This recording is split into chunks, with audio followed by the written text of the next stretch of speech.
of Lagos.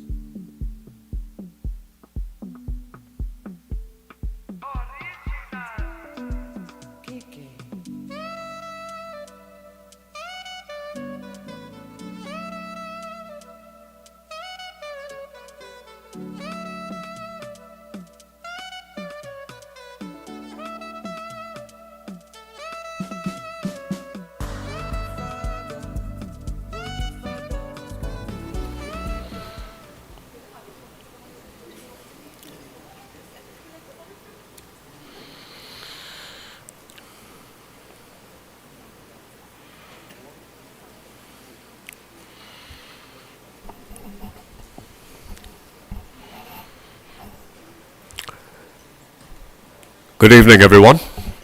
I'd just like us to start settling down because we're expected to begin in just about 30 seconds' time. I'll give you 1 minute. Okay?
Just got it.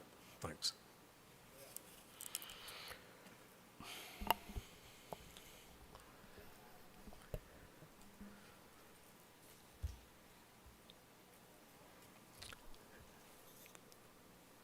Good evening, ladies and gentlemen.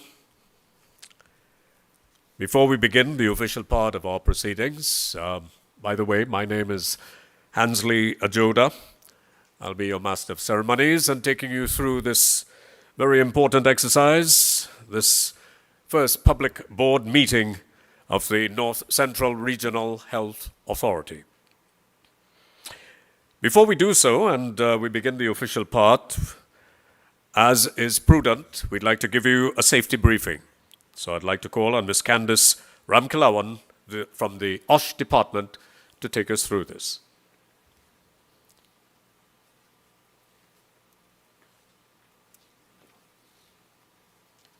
Good evening, everyone. All protocols observed.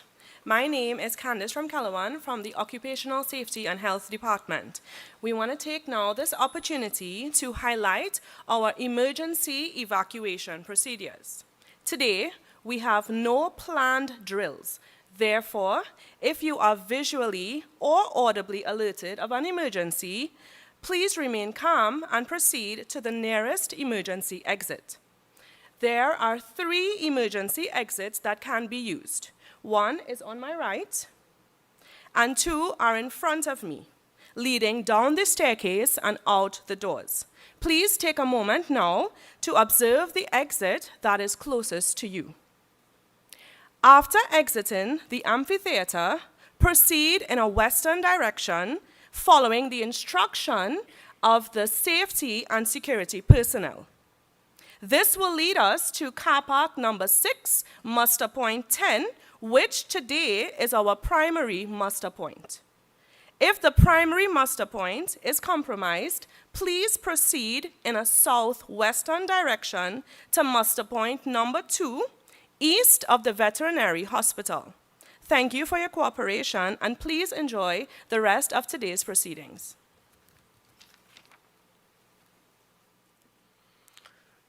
Thank you, Ms. Ramkilawan. Can we please stand as we have our opening prayer?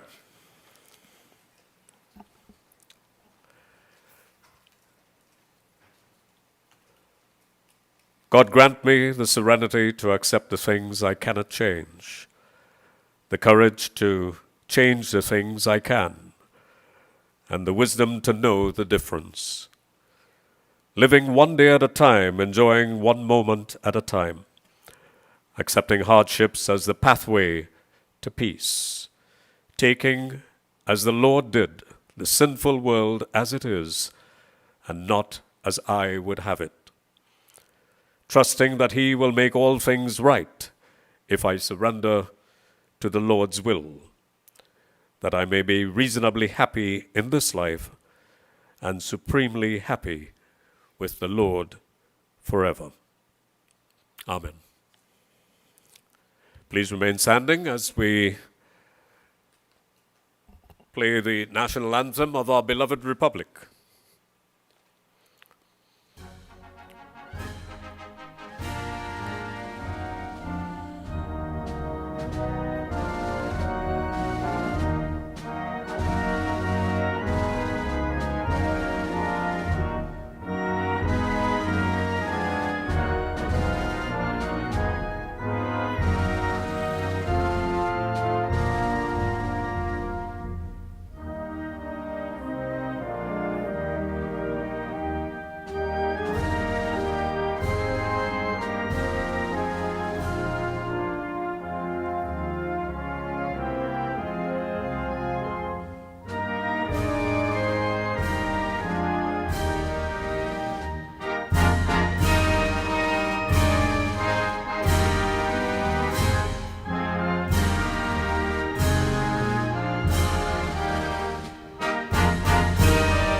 You may take your seats.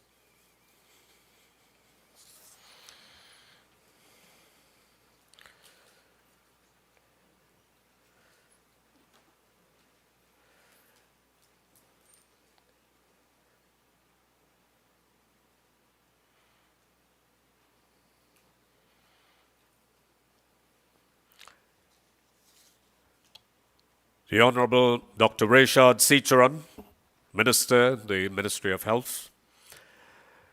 Dr. Tim Gopi Singh, Chairman of the North Central Regional Health Authority. Members of the NCRHA Board of Directors that you'll be meeting here this evening. Mr. Bade Sitahal Maharaj, Chief Executive Officer of the NCRHA, visiting chairpersons, directors and CEOs. Ms. Judith Baliram, CEO of the NWRHA. Dr. Shivanand Gopi Singh, CEO of the SWRHA. Executive Management of the NCRHA, members of staff, members of the media, distinguished guests, ladies and gentlemen, a pleasant good evening to all, and indeed, welcome to this public board meeting of the North Central Regional Health Authority. Let's give them a round of applause, please, for making this possible and bringing us all together here in this august house. I'm Hansley Ajoda, and my task is a very simple one, to introduce you to this new board and, of course, to introduce you to your chairman, who's been working very, very hard over the last 11 months, and to bring you a report, a comprehensive report on the accomplishments of the North Central Regional Health Authority.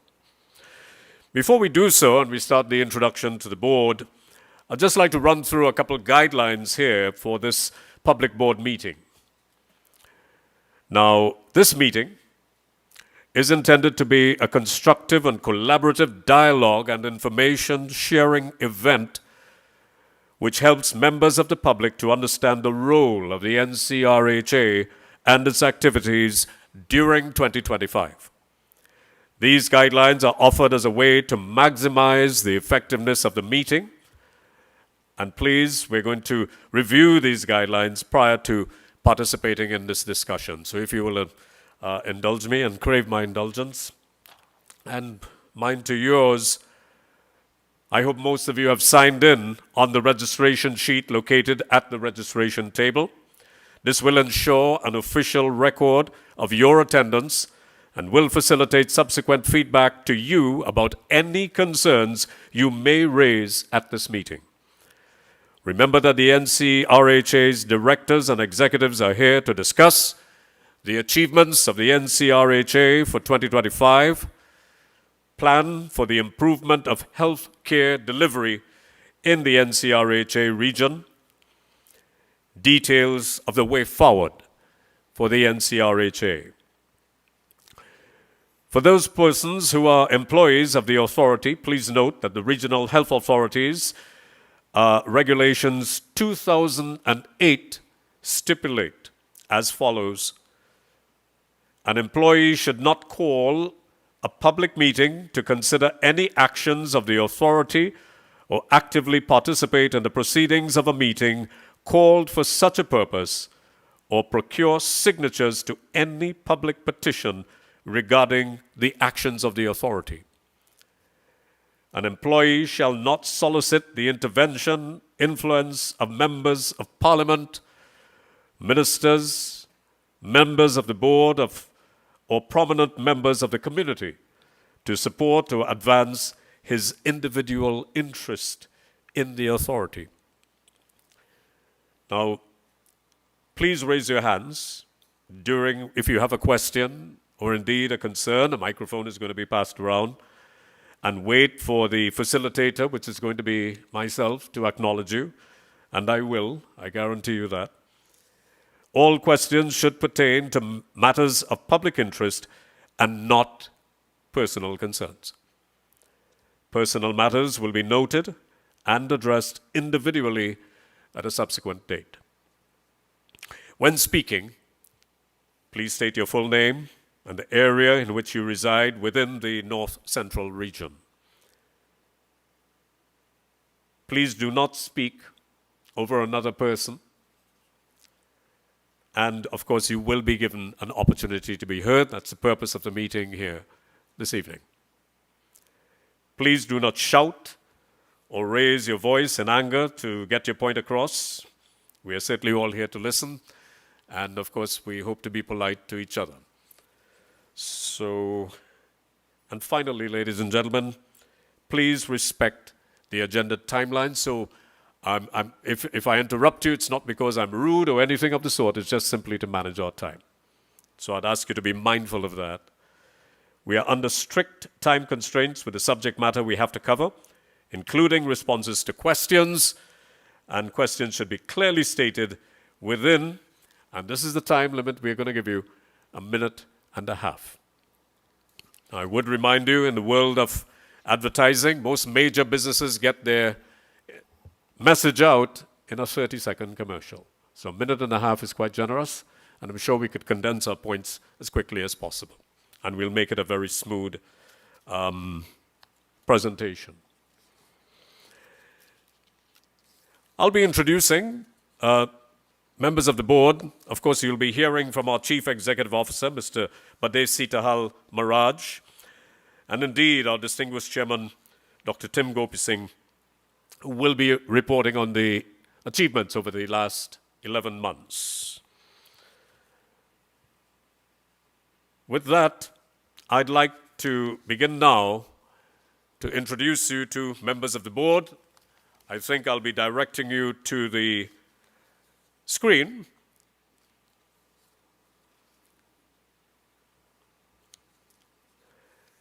And we begin with Mrs. Samantha Singh Poona. She's a distinguished attorney at law with over 13 years of experience in legal practice.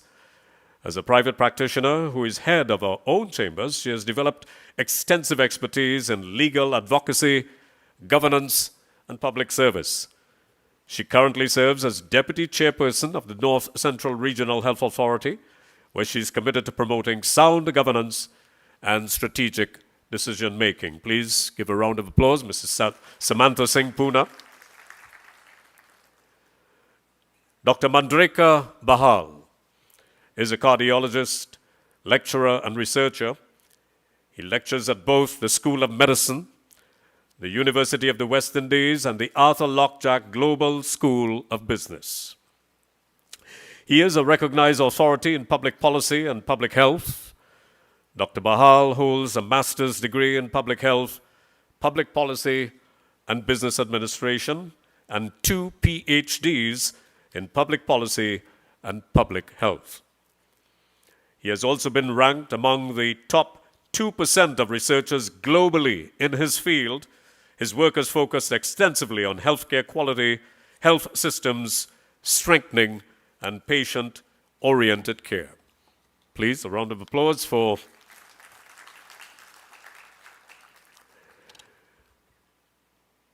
Mr. Dinesh Sankar Singh. Is an attorney at law and experienced public servant who brings a wealth of knowledge in governance, public administration, and community development. Mr. Sankar Singh has served in leadership positions within local government, including as chairman of the Siparia Regional Corporation. There, he played an active role in advancing initiatives aimed at improving the lives of citizens and strengthening local governance. He has also contributed to national development through service on various public bodies and committees. Please, Mr. Sankar Singh. Ms. Felicia Thomas is a respected human resource and industrial relations professional. She possesses extensive expertise in labor relations, workforce engagement, organizational leadership, and strategic advocacy. Director Thomas is the president of the Public Services Association of Trinidad and Tobago, the PSA, the nation's largest trade union representing workers across the public sector. Throughout her career, she has been a steadfast champion of workers' rights and the development of equitable and productive workplace environments. Ms. Felicia Thomas.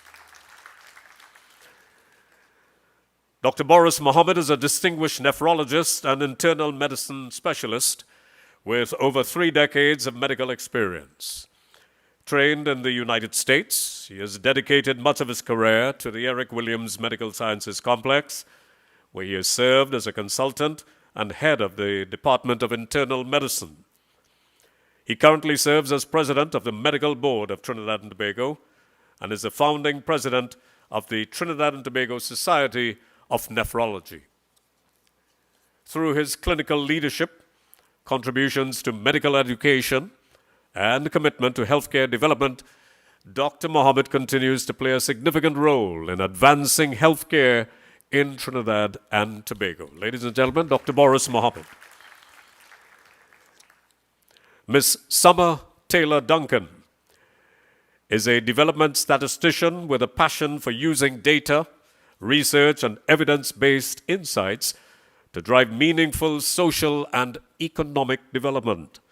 With over 10 years of experience in policy analysis, strategic planning, and program development, she is committed to helping organizations design effective solutions that improve lives and strengthen the healthcare system within the NCRHA. Ms. Summer Taylor Duncan.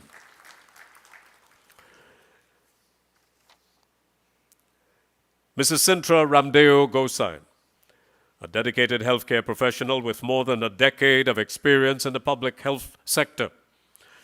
Ms. Ramdeo Gosain currently serves as a licensed midwife at the Sangre Grande Hospital and previously worked as a registered nurse, bringing extensive clinical and frontline experience with a deep understanding of patient care.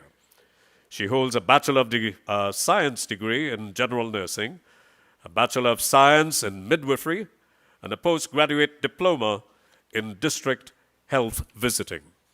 Mrs. Sintra Ramdeo Gosain. And finally, Mr. Roshan Siram Singh is a Geographic Information Systems Specialist, that's GIS, with over 10 years of experience in the field of GIS, including over 6 years in a managerial role. He currently serves as GIS Manager within the Epidemiology Division of the Ministry of Health. As the ministry's representative on the board of the NCRHA, he brings extensive expertise in data analysis, information systems, and evidence-based planning. His contributions support informed decision-making and the development of innovative, data-driven solutions which enhance healthcare service delivery and indeed improve operational efficiency. I want to ask members of the board, those please stand so that the audience can see you. Ladies and gentlemen, let's give a lusty round of applause for these extraordinary people now taking on quite a task. Congratulations, ladies and gentlemen.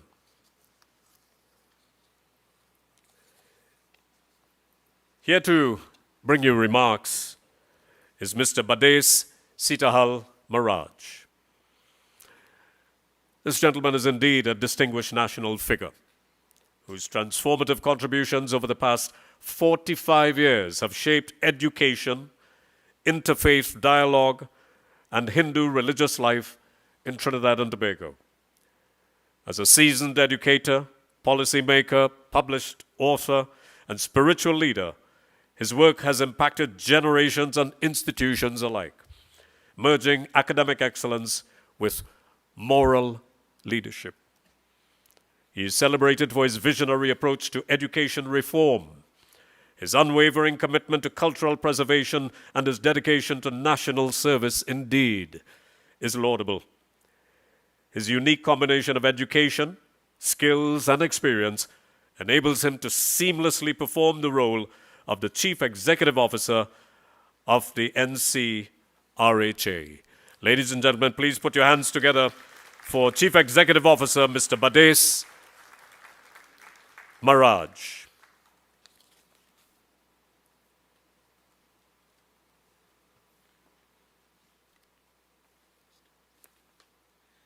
Good evening. Our distinguished, accomplished, and visionary chairman of NCRHA, Dr. Tim Gopi Singh, former Minister of Education, our equally highly accomplished board of directors, CEOs, chairmen of different RHAs, colleagues, ladies and gentlemen, members of the media.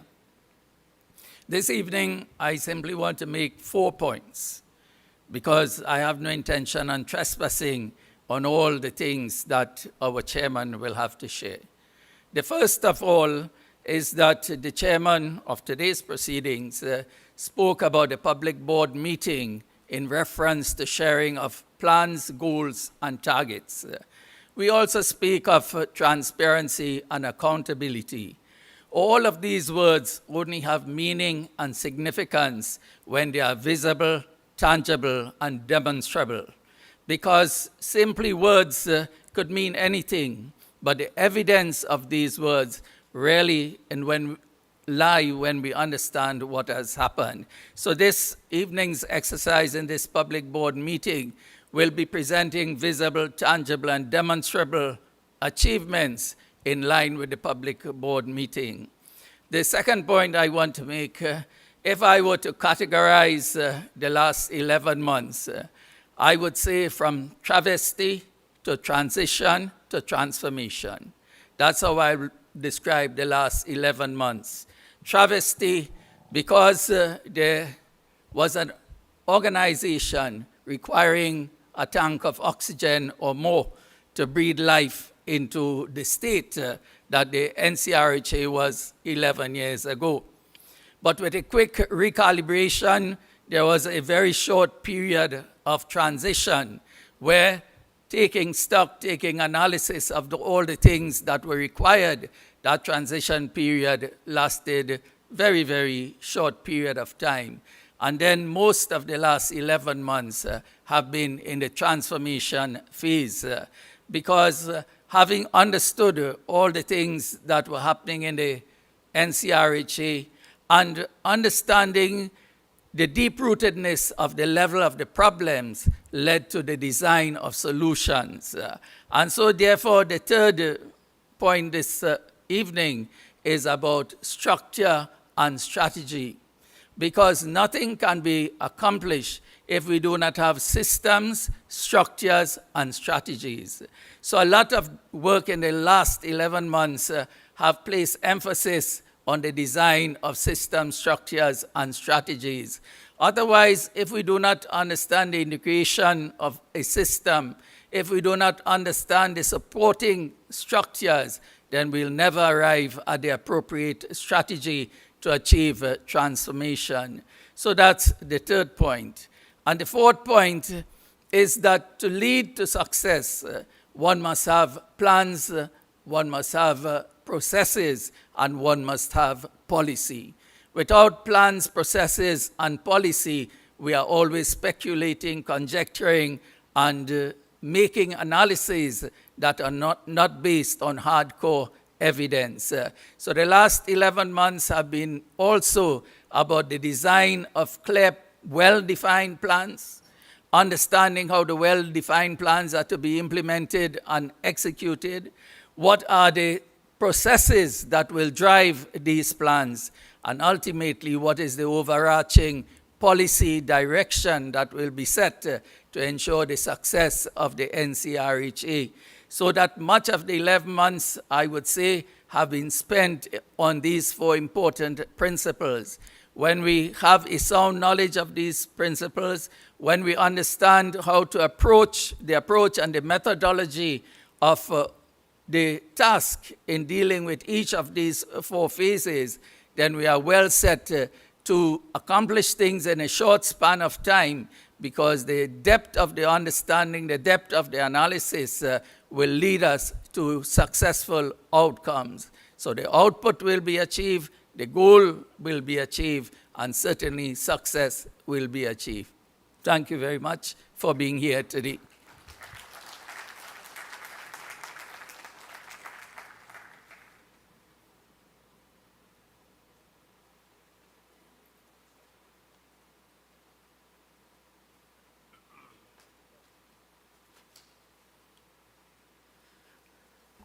Thank you very much, CEO, and please give him a round of applause again.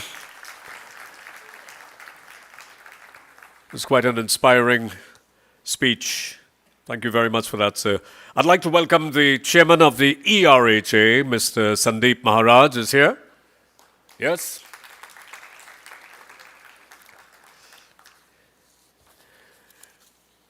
Ladies and gentlemen,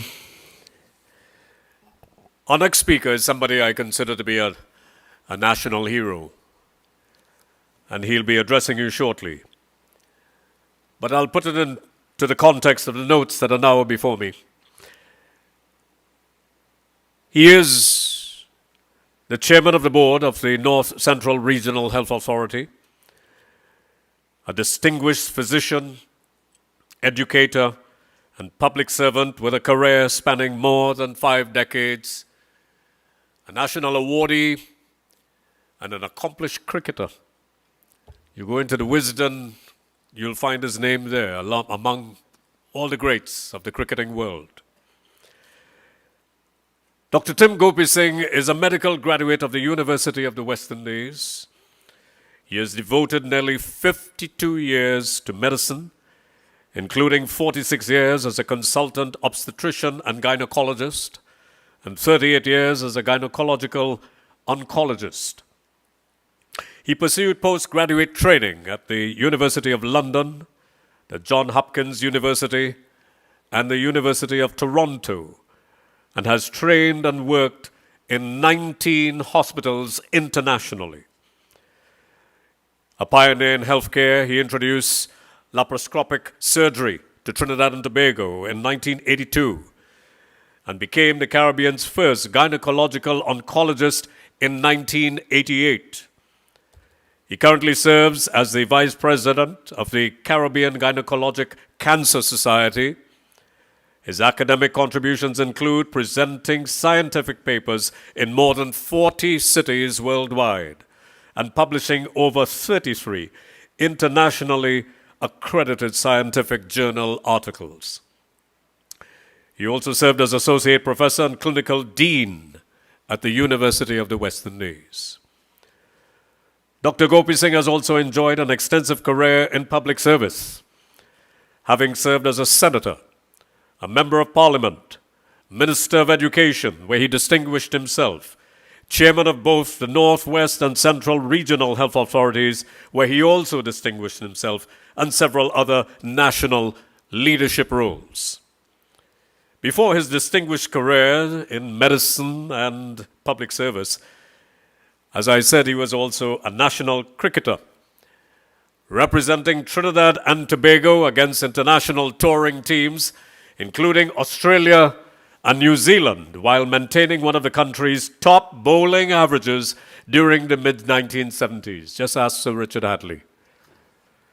The North Central Regional Health Authority and myself, we're honored to be guided by Dr. Tim Gopi Singh's exceptional experience in healthcare, education, governance, and national service. Here to bring you the report on the accomplishments over the last 11 months. Ladies and gentlemen, please put your hands together for an extraordinary man, Dr. Tim Gopi Singh.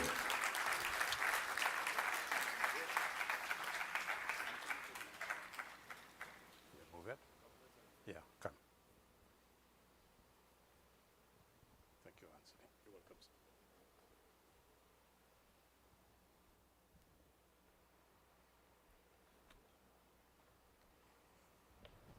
Good. A little more. Right, okay.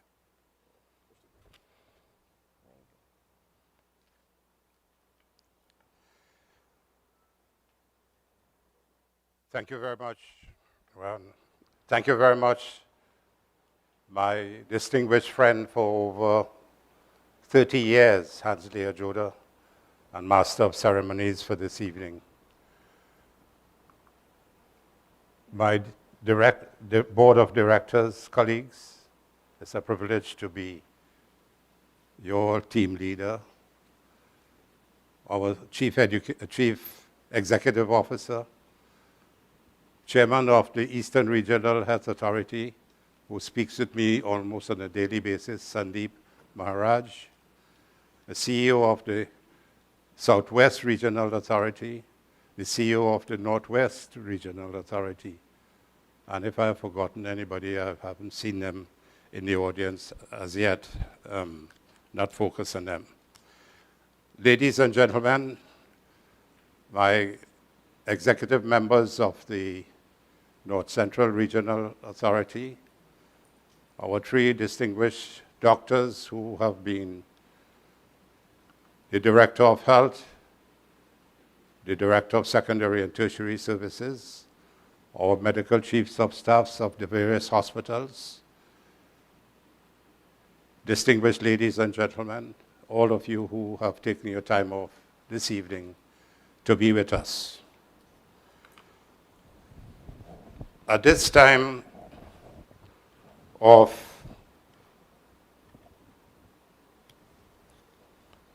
At the time of appointment 11 months ago, you don't mind me, I want to focus on the screen there as well. The authority was confronted with serious and deeply rooted challenges. These included a substantial debt burden exceeding $350 million, widespread irregular expenditure, procurement practices that bypassed established requirements, and clear evidence of systemic weaknesses that allowed mismanagement and, in some instances, corrupt practices to persist. This is what we met.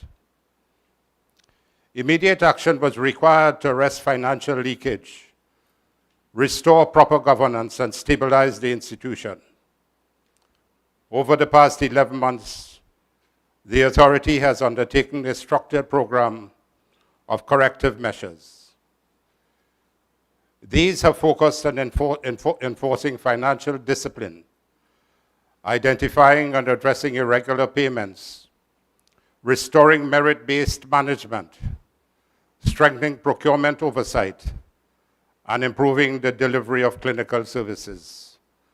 As a result, significant sums have been recovered and saved, near $200 million in a short period of 11 months. Outstanding debt has been materially reduced. Improper arrangements have been identified and addressed. And core health care services have been expanded, stabilized, and significantly improved. This report sets out the specific actions taken and the results achieved during this period. Ladies and gentlemen, over the last 10 years, near $3.4 billion have been spent on supplies, etc., at this NCRHA. What have we got to show for it after 10 years? And in the last 5 years, $1.63 billion. 9 companies were paid greater than $100 million. 9 companies paid greater than $100 million. 2 of which received near $250 million in the 10 years. The top 20 suppliers, many of whom are not registered companies, don't have the beneficial ownership linked to their companies, have not been re-registered. They were paid $1.86 billion.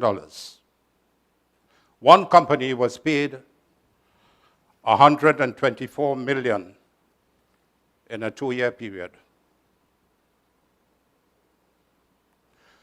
One cleaning company, that is one cleaning janitorial company, and another janitorial company paid $78 million in 10 years.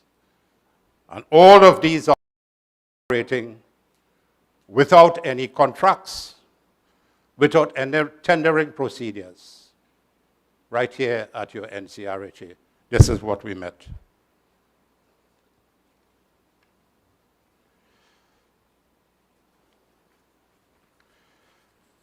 So within the reporting period, decisive steps were taken to address excessive expenditure, irregular payments, and weak financial controls.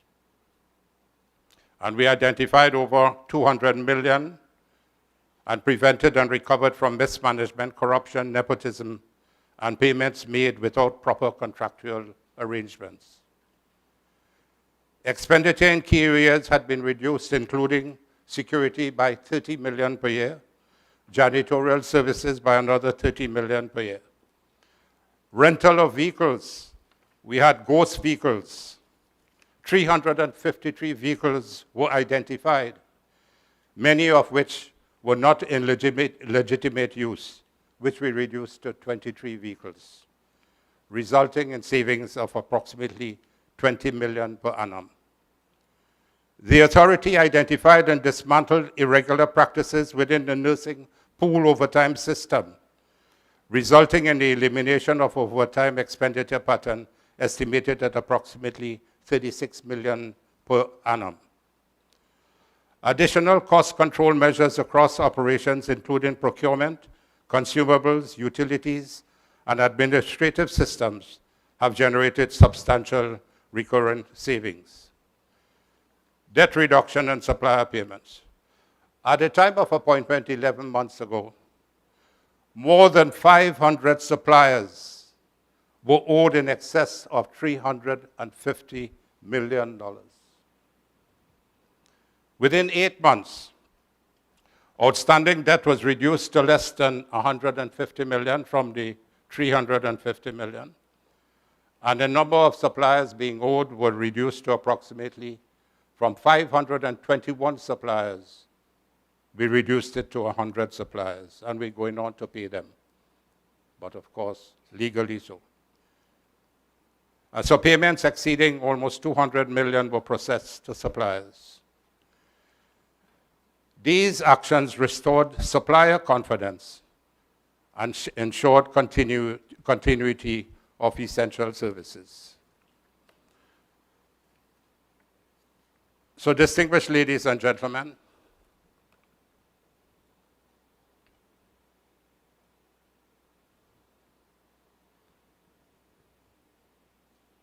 no, go back.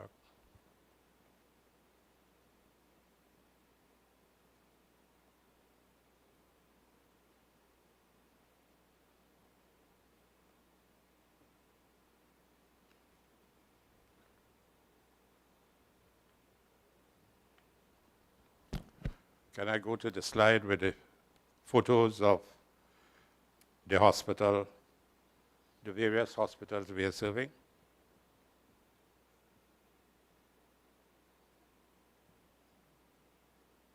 Right. Good. The NCRHA is responsible for the Eric Williams Medical Sciences Complex, 495 beds. The Arima General Hospital, 150 beds. The Mount Hope Women's Hospital, 131 beds. The Cora Hospital, 100 beds. The institutions we also have to manage are the Arima cluster, including the Arima District Health Facility, the Maloney Health Center, La Joqueta Health Center, San Rafael Health Center, Blashiches Health Center, Brazo Seco, and Talparo. We also have to manage the Chaguanas cluster, the Chaguanas Health Facility, Las Lomas Health Center, St. Helena Health Center, Cunupia Health Center, Chaguanas Accident and Emergency, and Anchorvilla Building Administrative Officers in Chaguanas as well.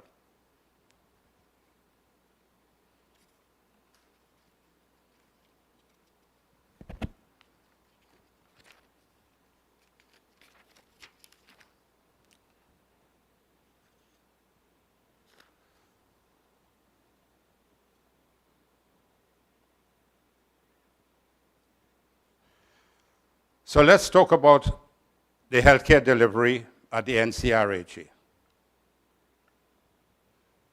Adult emergency attendances in 2025, that's adult emergency attendance, 162,000 approximately. Pediatric emergency attendances, approximately 54,000 54,000 children attend the emergency departments in pediatrics in 2025. And adult and pediatric inpatient admissions for 2025 was 35,000 approximately.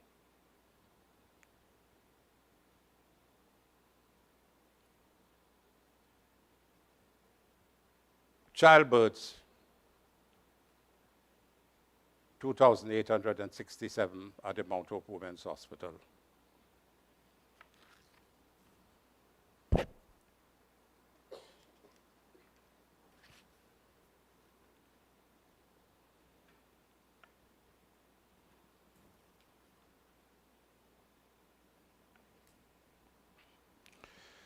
The healthcare delivery at NCRHA continues.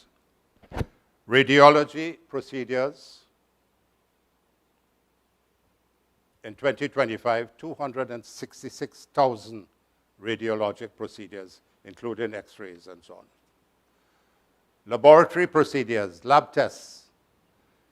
Nearly 3 million lab tests are done at the NCRHA on an annual basis. 3 million lab tests and more.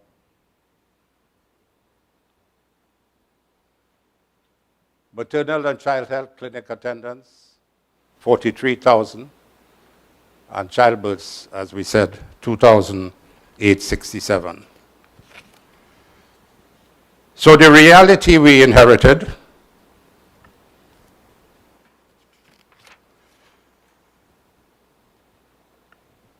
financial pressures affecting the NCRHA, debt of over $350 million, procurement inefficiencies identified.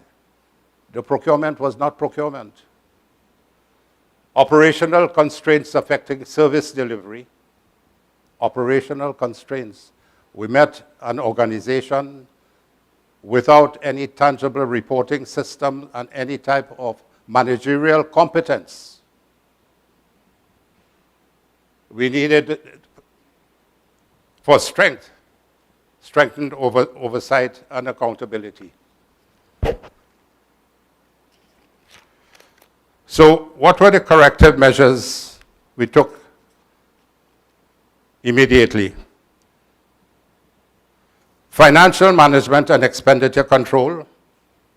Within a few short months, we were able to save close to $150 million, and eventually, within another few months, we saved almost $200 million without compromising healthcare. Debt reduction and supplier payments, as I mentioned before. Human resource and management corrections. We have approximately 5,300 employees in the RHA. And our wage bill for salaries, COLA, NIS, gratuities, pensions, $1.05 billion. $1.05 billion is our expenditure on personnel for the 5,000 employees we have.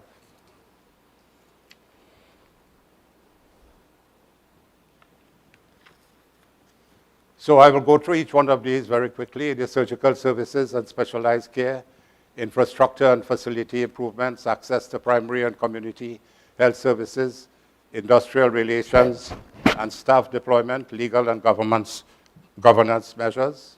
So let's look at financial management and expenditure control.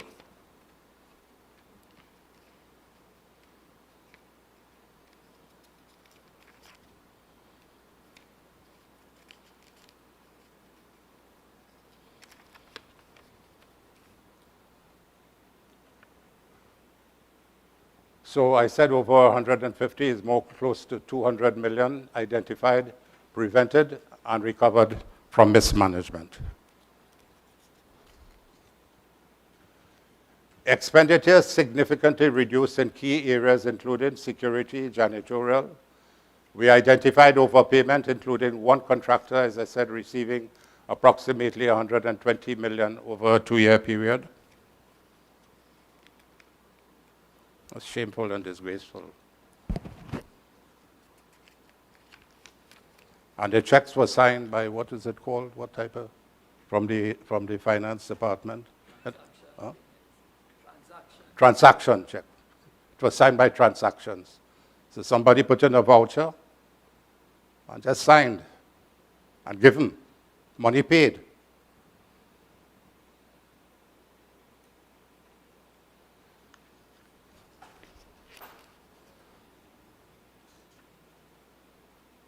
And these payments to contractors were without tenders or contracts.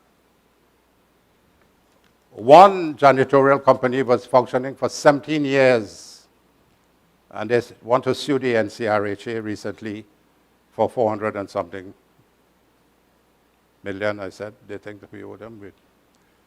They, for 17 years, operated without any tendering, without any contract. It is one of the largest janitorial companies in Trinidad. And another fly-by-night company, 124 million. In 2 years.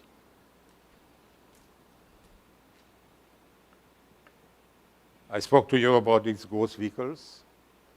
We identified over 140 million in payments to contractors without tenders, rationalized the rental of vehicles, resulted in drastic reduction in the rental of vehicles and concomitant decrease in gas bills.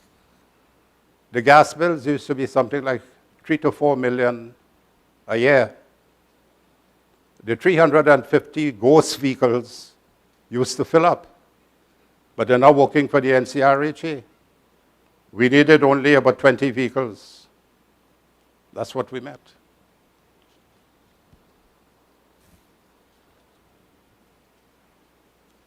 Well, I spoke about the nursing pool issues, and that has been sorted out. And I want to thank and congratulate the nurses and give them my special thanks for over the 1,600 nurses, nurse managers, nurse supervisors, the registered nurses, the enrolled nursing assistants, and the patient care assistants. Nearly 1,600 have been giving tremendous service to the people of Trinidad and Tobago through this NCRHA. I want to thank all the nurses who have dedicated their lives. I have been working as a doctor for 51 years around nurses. I have a tremendous amount of respect and love and admiration for nurses. And in fact, one of my first diagnoses in obstetrics was made by a nurse midwife who taught me about that. That's at Port of Spain Hospital when I was a young man in 1974-75. And so I have worked with nurses in the 19 hospitals globally. And the respect is always there. You all are the trailblazers, the leaders. You work extremely hard in difficult situations. And I, as your chairman, know what you are going through now. Your wards were filthy. Your wards had no sink properly. You don't have a fan. You don't have pillows on your ward. You don't have blankets. You don't have a proper sluice room. Your toilet's not working properly. And this is what our nurses had to work under the conditions. But we are moving to renew some degree of comfort to the nurses. We going to buy about 25 fridges for the wards and kettles and warming machines. What is it called? Yeah. Mm-hmm. The nurses deserve everything that, when you see what the nurses have to work through, their rooms next door, they don't even have a proper restroom to go to. I feel saddened that after 10 years and spending $3.4 billion, this is what our 1,600 nurses have to still endure. It's disgraceful.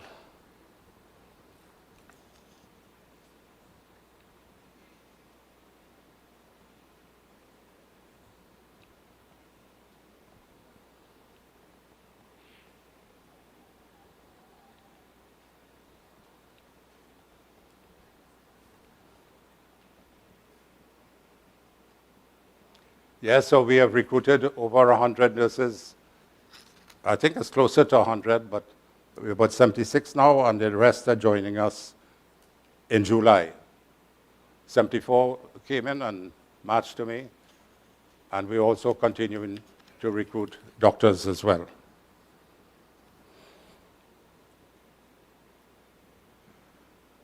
So we have had some measurable improvements. One of the things, when I was in opposition, I criticized the last administration for the long waiting times in the emergency department, patients waiting 24 to 48 hours. They can't get the prescriptions filled out in time, etc., etc. And that has stuck in my mind. Have I, as your chairman, been able to help in reduction of the time waiting in the emergency department and in clinics and the time waiting for surgery? These are important elements in the management consideration of the NCRHA and of your chairman and our distinguished board of directors.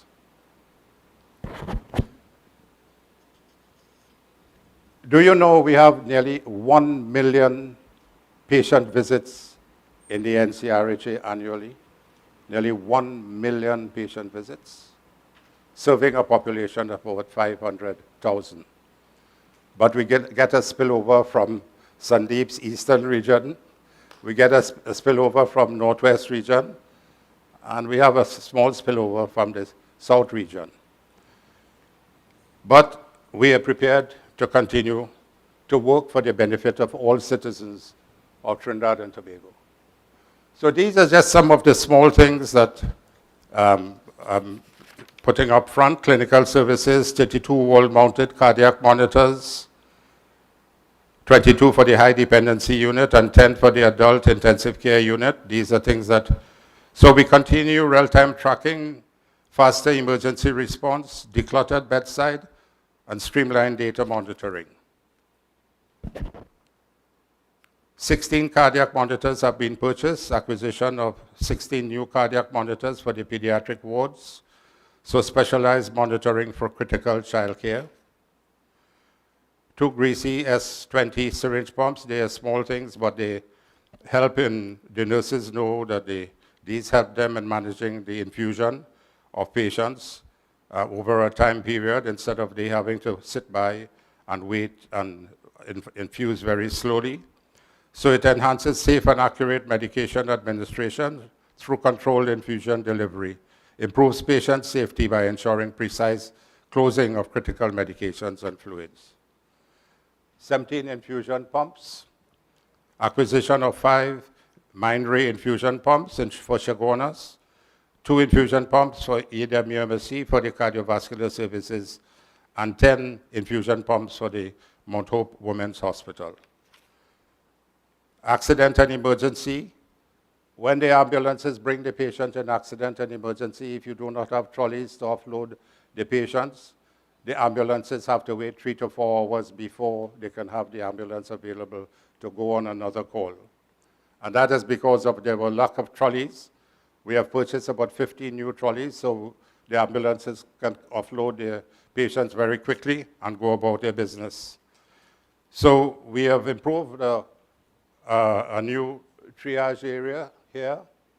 Wheelchairs, we bought 50 new wheelchairs because we have over 400 plus patient escorts and attendants, but we can't find them at times. We can't find them, and the excuse is that they don't have wheelchairs. And between 2 and 6 o'clock in the morning, you can't get any CT scan done or nothing done because they're sleeping or they're not there. Many of them come in and check back out and have another job during the day. That's what we are faced with, ladies and gentlemen.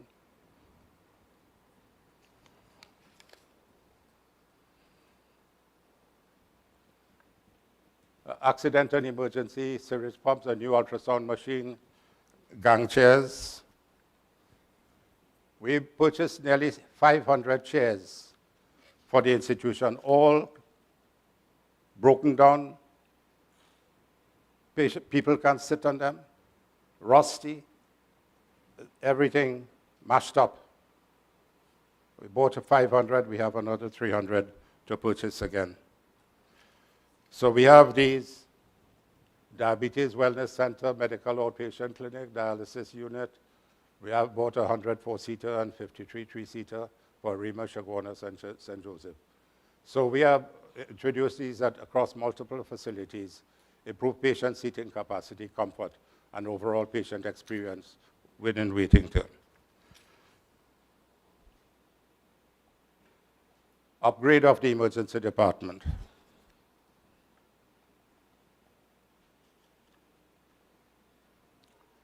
That's what we did for the upgrade of the emergency department, like a new emergency department. It was multicolored, blue, green, yellow, whatever, a mass amount of different colors, not pleasing to patients' eyes. But this is what we did. At the Arima General Hospital, accident and emergency operationalized in May 22nd, 2026.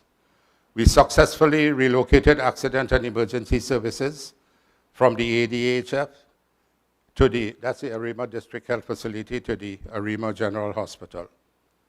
Ladies and gentlemen, as a member of Parliament in 2010 to 2015, during the last year of our administration under Mrs. Kamala Prasad Bisesa, we started 2 new hospitals, the Point Fortin Hospital and the Arima Hospital. When we demitted office in 2015, it took the last administration 5 years to complete the Arima Hospital. It was finished in 2020. And between 2020 and 2025, the emergency department of the Arima Hospital was unused. The laundry is unused. The kitchen is unused. And more than 40 beds had been unused. Only minor surgeries are being done and a few little other things. So we immediately, with the assistance of all the nurses and all the managers and the doctors and the team and the board, we made sure that after 5 years of quiescence of the accident and emergency at Arima Hospital, we finally opened that. And so all the emergency patients from the Arima District Health Facility can now go to the Arima Hospital. It's activated, purpose-built emergency department. It was built but never occupied for 5 years. And it had improved integration with critical hospital services, including a 24-hour CT scan. So when the patient goes to the accident and emergency at the Arima District Health Facility, the CT scanning department at the Arima Hospital closed. So you have to transfer the patient to Eric Williams. Patient could die on the way, waiting for a diagnosis. All of that has stopped. So you go to Arima emergency, you have your CT scan, you can have your MRI, you can have your X-ray, your laboratory, ICU and operating theater support services immediately. At an average basis, over 20 patients had to be transferred from Arima to Eric Williams. We're probably down to about 5 who need major operative procedures that need intensive care unit support and competent surgeons.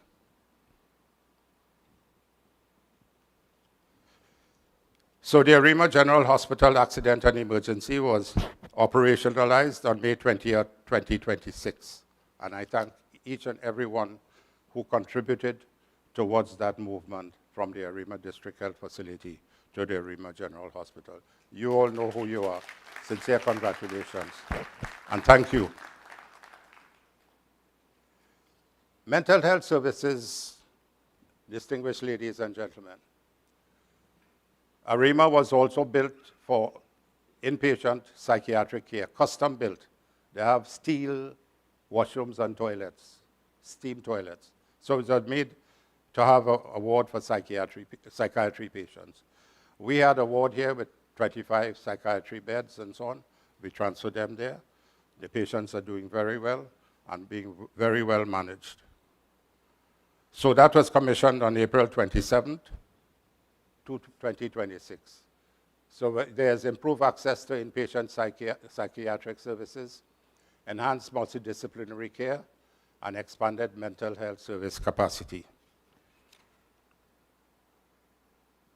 Also, urology, both men and women with bladder problems, prostate problems. All right, I think I'm still on the slide with psychiatry. All right, we move.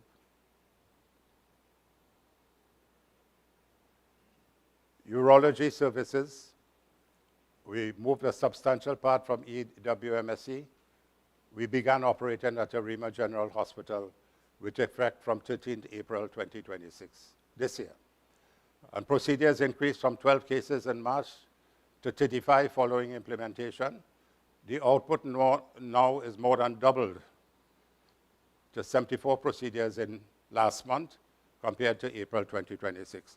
I congratulate the team of doctors who made sure that this is continuing to happen. This morning, I got a WhatsApp from a patient who had prostatic surgery and bladder scraping, and he was grateful for what the Regional Health Authority did. I shared it amongst some of the managers, and this is what the patients are beginning to talk about now. So that's the urology cases. Ladies and gentlemen and colleagues, we have clinical services and patient care at Blanchy-Shares. We commissioned a dedicated mobile emergency unit to support health delivery in the Blanchy-Shares community. Improve healthcare accessibility and emergency response capacity for remote communities. Well, the Honorable Minister of Health had a blood bank donation drive recently, and we are working now with the Ministry of Health and the blood banking service. The blood banks used to be closed at 3 o'clock, and nobody can go and give blood on weekends. And you have few people to help the patients, people who want to give blood. So we are opening our blood bank now to Saturdays and even up to 7 or 8 p.m. during the week, so that more citizens who are willing to donate blood will be able to donate the blood. Well, we only got about 90 more units over a short period of time. Between October and May 2025 and October and May 2026, we got only 90 units more, but we're moving.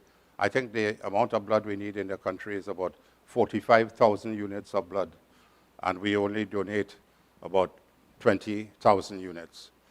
And blood, saves lives.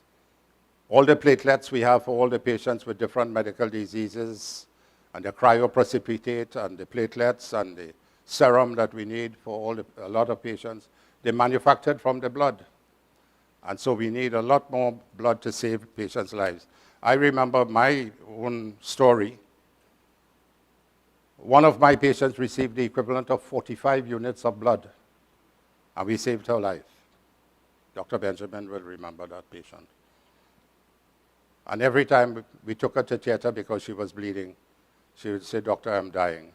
Today, she's still alive after almost 30 or 35 years. If we didn't have blood and the blood products, cryoprecipitate, and so on, she would have passed.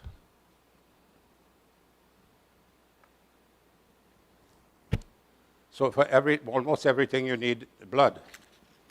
For cancer patients whose hemoglobin goes way down, you need blood to transfuse them. For those who bleed from gastric bleeding, from rectal bleeding, a whole gamut of patients need blood.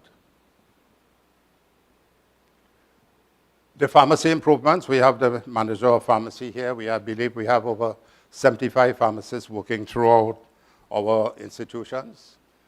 We reduce wait time, fast track window open during peak hours for prescriptions less than 3 items. The waiting time is now less than 15 minutes. A pharmacist in every institution, open Saturday, Sunday, and public holidays. Congratulations. A traveling pharmacist established at St. Joseph and Chagonas clusters to ensure continuous dispensary services and improve efficiency. Dispensing opened all dispensing windows open to facilitate patients and reduce wait time at the EWMSC. A wait time reduced from 3 hours to 1 hour. I congratulate you on the work that you're doing and with your team. Because when I was chairman of the Northwest Regional Health Authority in 1997 to 2000 under Mr. Pandey, the pharmacy waiting area was hot, and patients had to wait for hours because a small pharmacy area at Port of Spain. I air-conditioned the place, employed more pharmacists, and so on as we have done here, and patients began to get their medication very quickly. Clinical services and patient care. We hosted a high-level delegation from the U.S. Department of Health and Human Services on the advice of the Honorable Minister of Health, Dr. Lakram Bodo, who is unable to be with us here because cabinet is in progress at the moment on a Thursday, and also Dr. Richard Secharan, who is in cabinet with his colleague at this time. On a Thursday afternoon, cabinet is held. I'm sorry I put it on a Thursday.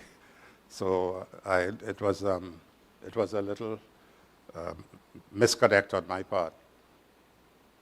So we are strengthening international partnerships to advance maternal health care services and improve patient outcomes. We are now having requests from international organizations and international bodies from the United States and Canada to consider having some of these international doctors come down here and operate on their patients at a cheaper cost for the patient, and they don't have to wait 2.5 years. So this is something that we will want to consider with the Honorable Prime Minister and the Minister of Health. And there are other institutions that are willing to come and start robotic surgery, and they have moved from robotic surgery to the AI aspect. In 1982, I brought the first laparoscope to Trinidad from Bogota in Colombia, where I was training in laparoscopic surgery on a scholarship from Johns Hopkins University in 1982. I passed through Venezuela when the Bolivar was 4 bolivars to 1 US at that time. So I bought the first laparoscope under the Women's Hospital. Most of the laparoscopic surgeons who I trained at some time in the past, we have some of the best and world's best laparoscopists in Trinidad at the moment. Very competent and brilliant. So I introduced the first laparoscope in 1982, right here at the Women's Hospital. Diagnostic and treatment services.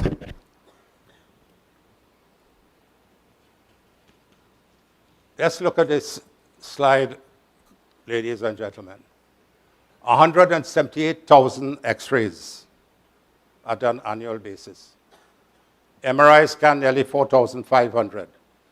CT scans, CT. You could imagine 49,000 CT scans being done by the NCRHA. A CT scan is between 2,000 to 5,000 privately. But citizens of Trinidad and Tobago, by right, are benefiting from the health sector. So nearly 50,000 CT scans. Ultrasound, 25,000. We need to step up on that because we don't have enough ultrasonographers in Trinidad who are not trained. MRI scans, 4,005. Mammogram, I am besieged that we must have a few more mammography machines to facilitate the walking of women.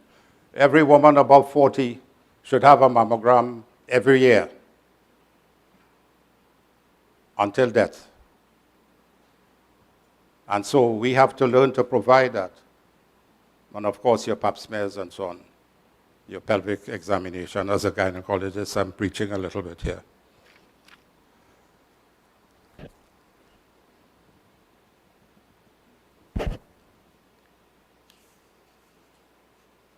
This is what we did within the last 8 months, about 32,000 CT scans, 3,200 MRIs. And it is the Honorable Prime Minister's wish that all public hospitals should have an angiography unit. You remember her speaking on the platform of the 90-minute wait. Beyond 90 minutes waiting for angiography and an angiogram, patients' lives are compromised.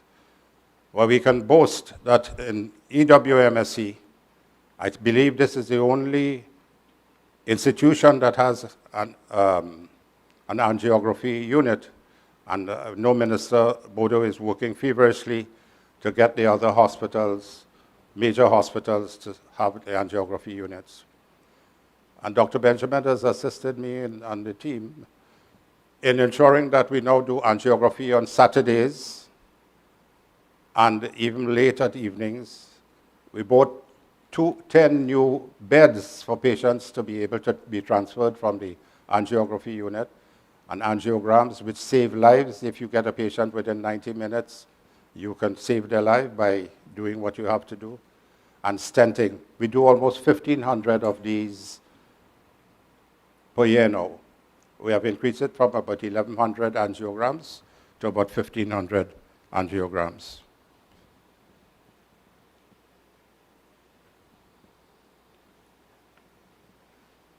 Laboratory investigations, as I said, I think there's an understatement, 3 million lab tests. It's closer to 5 million. I needed to correct this, but I didn't. I did some research on it. And you can imagine 5 million lab tests being done in a regional health authority, and you have 4 regional health authorities in Trinidad. Sandeep is a little smaller. 5 million lab tests, 20 million lab tests. You know what's the average cost of a lab test publicly? You can't go in any lab and don't spend less than $1,000 for 3 or 4 blood tests. So quantify that, ladies and gentlemen, what the state is providing for citizens of Trinidad and Tobago. To have nearly 20 million lab tests done, 20 million at 1,000, that's 20,000 million. How much is that? Billion. And so citizens of Trinidad and Tobago are taken care of. The workload for hospitals is frenetic. And when we have 200 admissions to the accident and emergency at Eric Williams for the adults and 150 children at the accident and emergency here, when you have accident and emergency at the Women's Hospital, at Arima Hospital, at Chaguanas District Facility, and so on.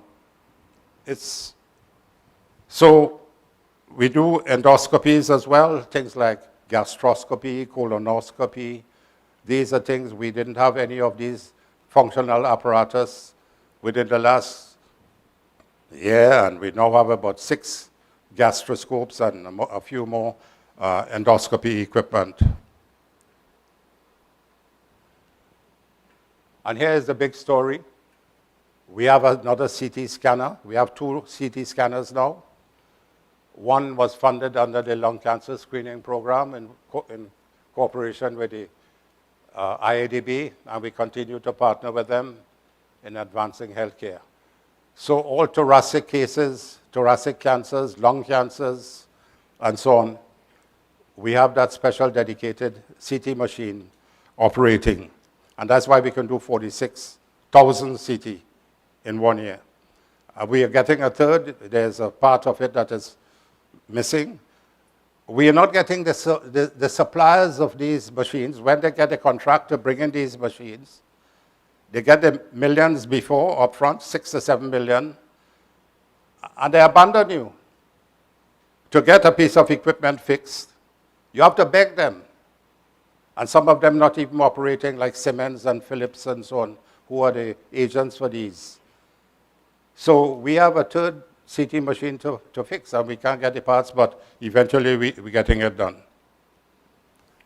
So we bought 3 ultrasound machines for the EWMSC2 to enhance imaging capacity, 1 portable ultrasound machine for the Mount Hope Women's Hospital. So these ultrasonographers can take it from ward to ward and do an ultrasound on a patient within a few minutes. So they're high precision imaging for guided procedures, more accurate diagnoses, earlier detection of abnormalities, and better clinical outcomes. Immediate diagnostic imaging for high-risk obstetric neonatal cases. I tell the young doctors now that they're very lucky. In our days when we were trained, we had no ultrasound, not even an ultrasound, no CT, no MRI. You have to make your diagnosis by your hands and by your vision and what you clinically think. The young doctors now are very lucky. And now AI has come on board, and AI is helping to make the diagnosis very quickly. So ultrasound, I bought my own ultrasound in 1978 when it first came in. I think, no, 81. It cost me $178,000 then. It's because you are in the field, you have to buy your equipment. So I bought my own equipment then in, I think, 81. But now, and we have to regularize the whole training of ultrasonographers with certification. 2 mobile digital X-ray units. They are important to do. You could take it to the ward and do your X-rays for a patient or the ward very easily. We need 2 more of these, and it enables high-quality bedside imaging and reduces patient transport risk. So if you don't have those portable machines, you have to put the patient on a trolley or a wheelchair and take them down to the X-ray department and so on. We have 2, and we're buying another 2. So it would reduce the waiting time and so on, and bring about more efficient. Fluoroscopy. There are a number of cases the doctors want to do fluoroscopic investigation, overhead X-ray unit for the radiology department. So we got 2, and we are looking at making sure all the doctors who do these tests have the equipment available for them.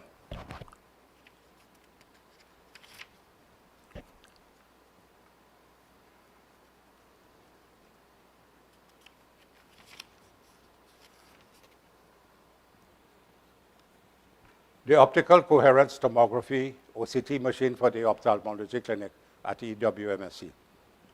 We have 2 ophthalmologists who would make excuses every day. They don't have the machines. 1 or 2 of them will tell the patients, come to my office. I have the machine. The OCT is the machine that gives you a picture of your retina. And so it can tell you very easily. It's an unsophisticated machine done by a person who is trained and can tell you whether you have retinal damage, retinal tears, whatever. We have one now. So my ophthalmologist can't make any excuse anymore. Somebody stole a phacoemulsifier from the RHA.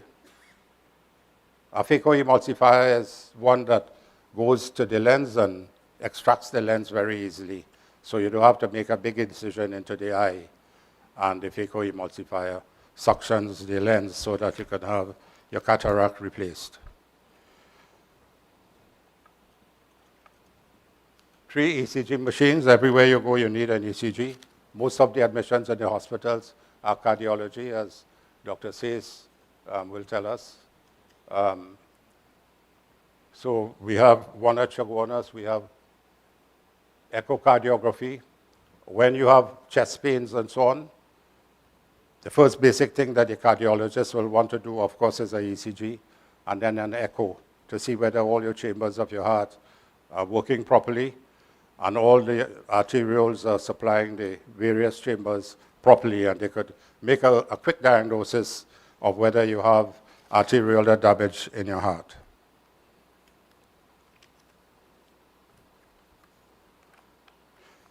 Ladies and gentlemen, our North Central Regional Health Authority, Sandeep, I don't mean to be as a little boast, but is the only RHA which provides a slew of tertiary care services. Tertiary care services. The government is offering you tertiary care services, not primary and secondary, but tertiary care services. In the areas of Eric Williams, Pediatric neurosurgery, pediatric cardiac surgery. We have children being operated on right here at EWMSC. Previously, they had to go abroad. Pediatric neurology, pediatric gastroenterology, pediatric nephrology, pediatric endocrinology. We have some good endocrinologists in Trinidad now. Renal transplant. I want to congratulate Dr. Boris Mohammed, who is one of our pioneers in nephrology here, and he's on, God is with us, he's on our board. He has helped to facilitate the transplants of 9 patients already for this year who have had kidney transplants. This is something that had stopped for years. We have done 9 kidney transplants so far this year. Not so, Boris? Yeah. And you know what? The surgeons are so competent. They remove the kidney to be given to the recipient by laparoscopic method. That's it. Not the open method to cut the whole area across here, but by laparoscope they remove the kidney to be. So it makes the procedure, all the doctors here will know, makes the procedure quicker, and the patient does well with the cardiac, with the transplant. Because the shorter the time you take for transplanting the kidney, the better the outcome for the patient. So angiography and angioplasty, almost 1,500 per year now. Cardiac surgery, we do 20 cases every month in conjunction with Caribbean Heart Care. They charge us $65,000 per case. We pay them. We pay them probably, I think when I came in, we were owing them $16 million. We pay them $16 million a year for the cardiac surgery. But there are patients, hundreds of patients waiting for cardiac surgery to last 11 or 12 months. And my team of doctors is trying to help us now to begin some cardiac surgery at ARIMA Hospital with the blessing of the Honorable Minister and the Ministry of Health.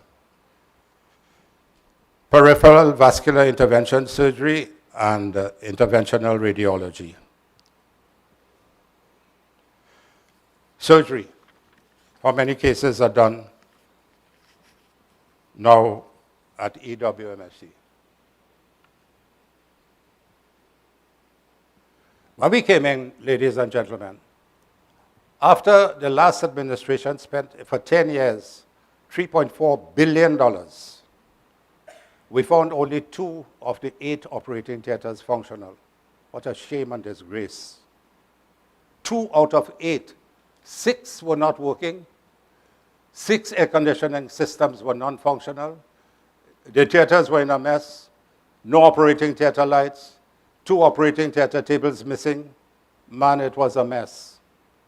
Within a short period of time, we implemented 30-ton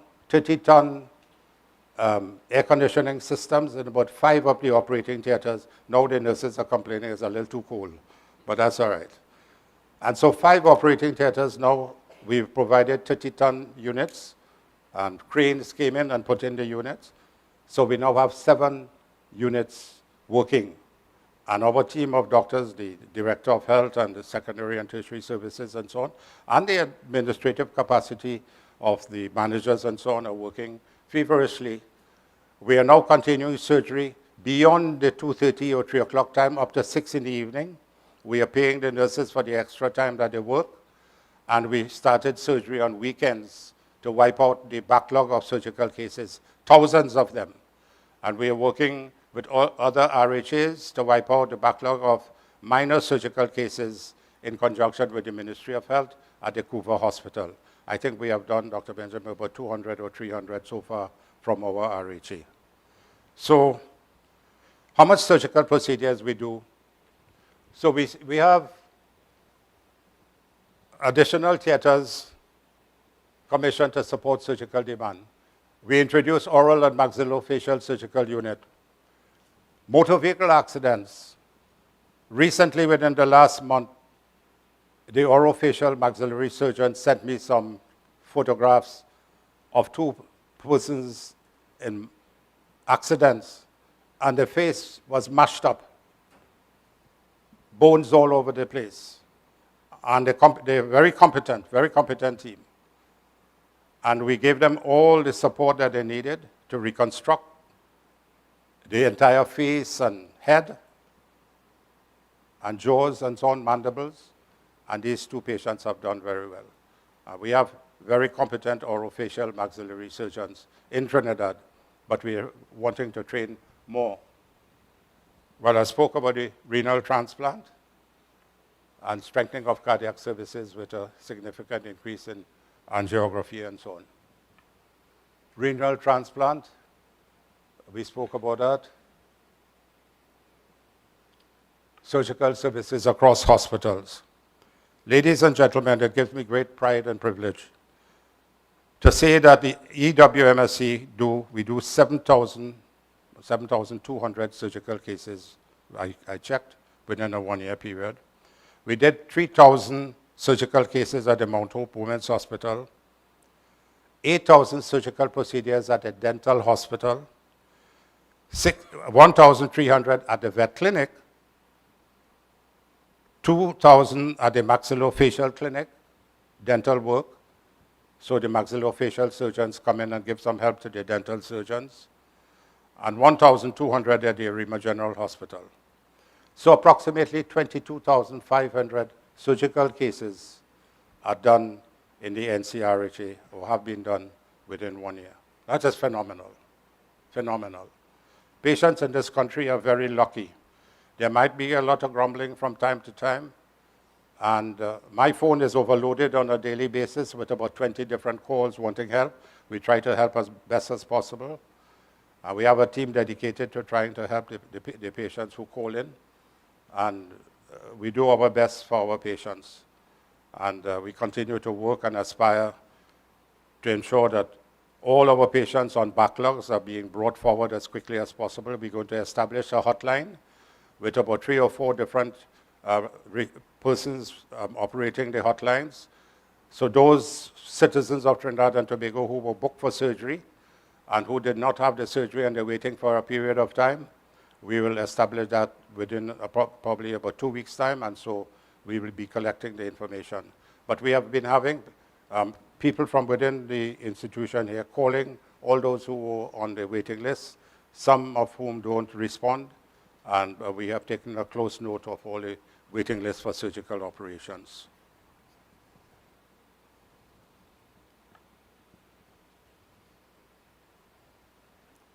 Yeah, we have endoscopy procedures, elective surgeries, improved turnaround for patient results and reporting. As I said, we do 20 major bypass surgical procedures per month. So we do a lot of pediatric surgery as well. So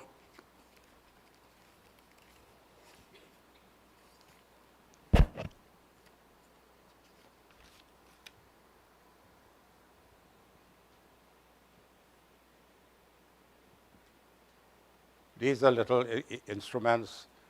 Somebody sent something on social media the other day. They're waiting for 3 years to go to the urology clinic. And they were waiting and they couldn't get any attention. And all because one instrument like that, a ureteroscope, was absent, was not there. And Dr. Benjamin and the team made sure that at Arima Hospital, we're now doing these things. So patients with catheters hanging, women with catheters, men with catheters from the penis and so on, they are being attended to in a very swift manner and solving the problems with having to remove the catheter in a timely manner and giving them the comfort that they need as men and as women as well.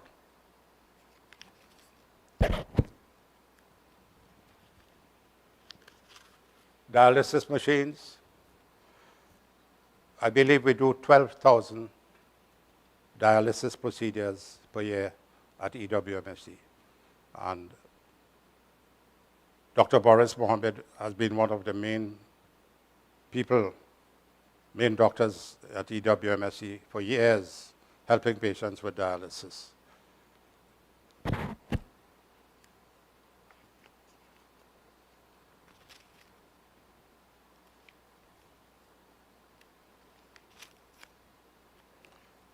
So we bought little things like steam sterilizer, promotion of peritoneal dialysis. We have a consultant now who is very well trained in peritoneal dialysis. There's an option for renal replacement, no, not fully. Is helping to reduce the, is more accessible, patient convenience, patient empowerment, and reduce costs. EERHA has been starting to do it, NWRHA, NCRHA now has done 89, but I'm sure my colleagues in the other regions will continue to improve their situation as well as we had to. So we have a number of dialysis machines, and I think,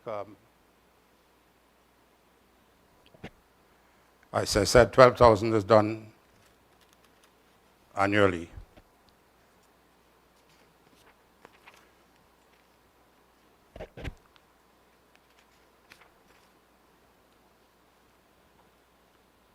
Right, let's talk a little bit about infrastructure.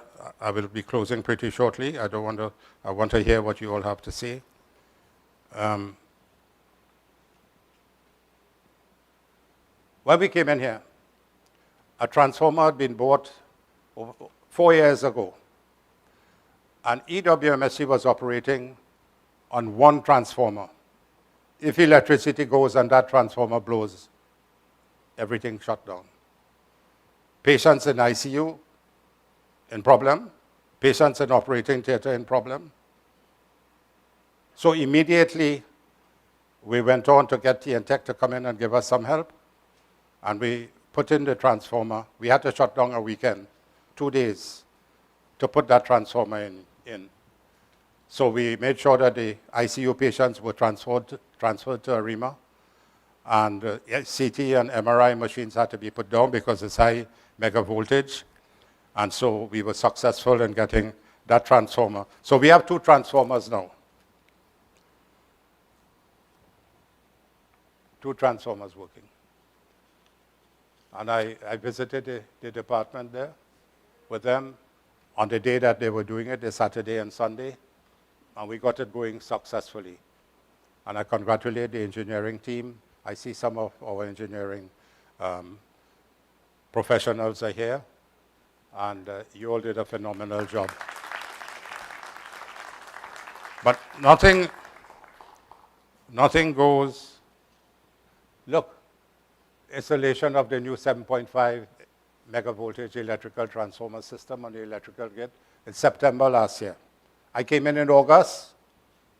In September, we put it in. Yeah? Cooling system upgrades at the adult intensive care unit between Friday 24th to Sunday 26th October. A new carrier air conditioning system installed comprising 2 air handlers and 4 condensers. We put in 4 of these for the operating, or 5 for the operating theaters. I think there's 1 operating theater that has to be done now. These are the 30-ton units that had to be lifted by crane onto the roofs of these areas where the intensive care unit and so on is.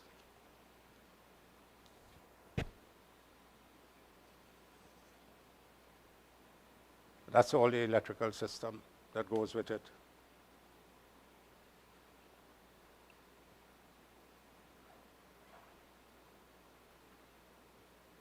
I had criticized the former Minister of Health, Mr. Diyal Singh, for having blackouts in the RHA and so on.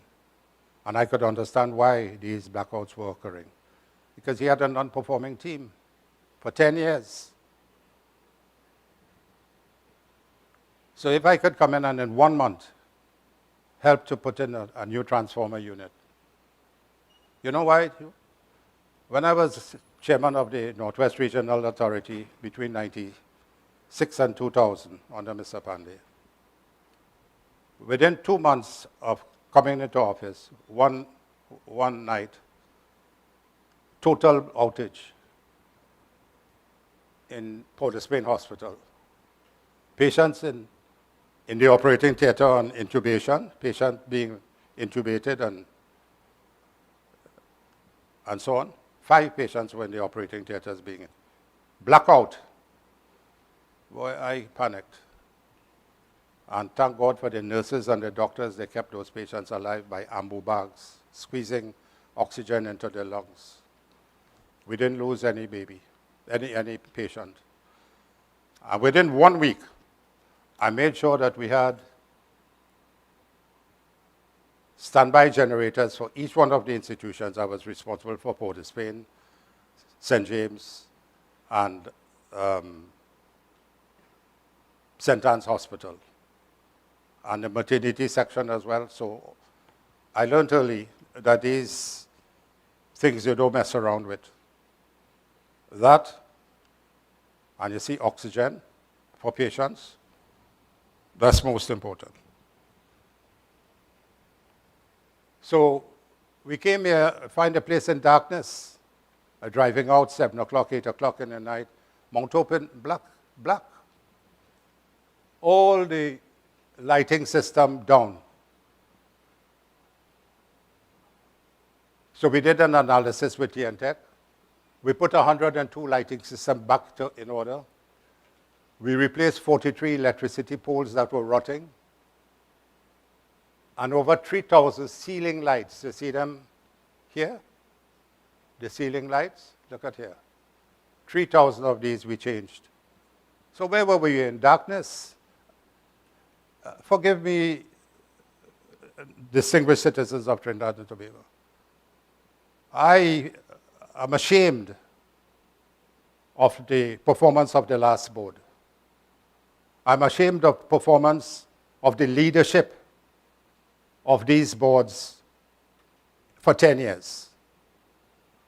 And if I have to remove myself and I cannot perform, I will tell my Honorable Prime Minister and Minister that I can't perform. But we cannot sit and allow these things to happen. 3,000 ceiling lights, and it's not costly.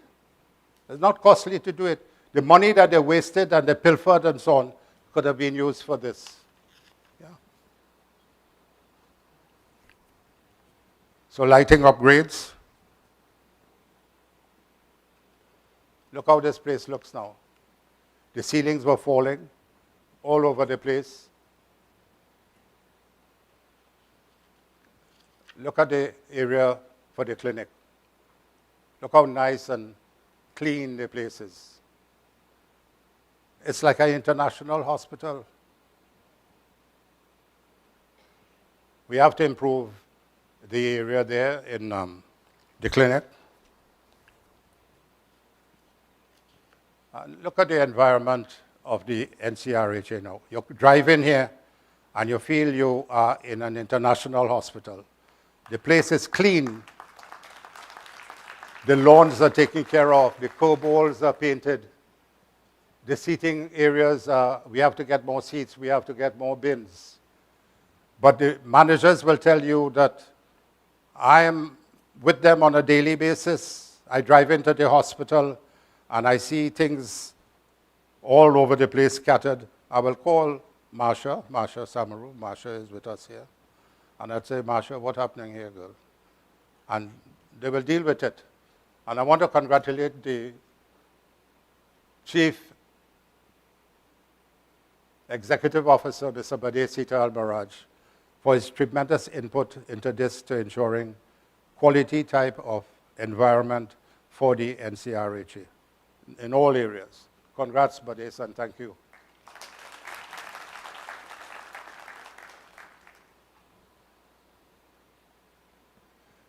These are the transformers panels, the synchronization panels for the standby generators. New system, old system, you see what they were like? Nobody would have gone into the electrical room at all.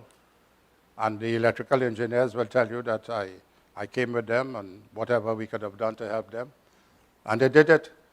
Another day, the electricity went down, and these standby generators kicked in. 3 standby generators kicked in, and we were well taken care of.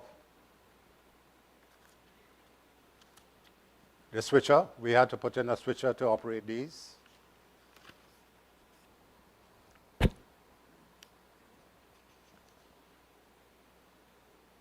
So electricity and so on, very important. You have patients in operating theater, you have patients in ICU, you have patients for CT scan, MRI, and you don't have electricity.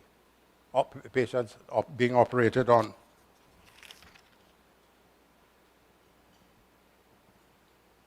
The incinerator system. When you always pass along that piece of road on the western side, you'll see a place where smoke come from. That's the incinerator. The place used to be untidy. Red bags all over the place, dirty. Those are biohazard waste. The incinerator not working because one piece of apparatus costing about $70,000 down for months. And one company benefiting $20,000 a day. $20,000 a day to incinerate the waste, the biohazard waste. So 1 month they would have made 600,000. In 3 months, 1.8 million. When apart for that, it's only about 60 or 70,000. When I heard that, I nearly flew off my hook. I could understand, but why the hell people operating here and allow that to go on? That's the payment, the back of the system operating. Yeah, that's what we stopped. And you can't hear about these people again. I don't want to call the name of the companies. Infrastructure and facility improvements. Boilers, 3 boilers working, non-functioning, no steam. They can't get steam in the hospital. But we managed and we fought up and we got one going. We're going to purchase another 2. And they are certified now. So you have no steam to, when you wash your clothes in the washer and so on, you have no steam to help dry it. So all the linens and everything gone astray.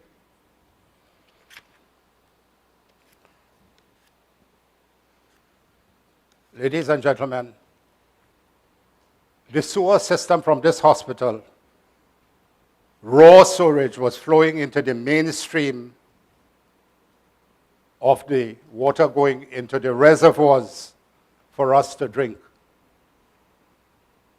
The raw sewage was going for months and years where we came in. All it needed was some change of pumps and some little work to be done at the water treatment facility, which we did. And the water is as clean as wastewater now.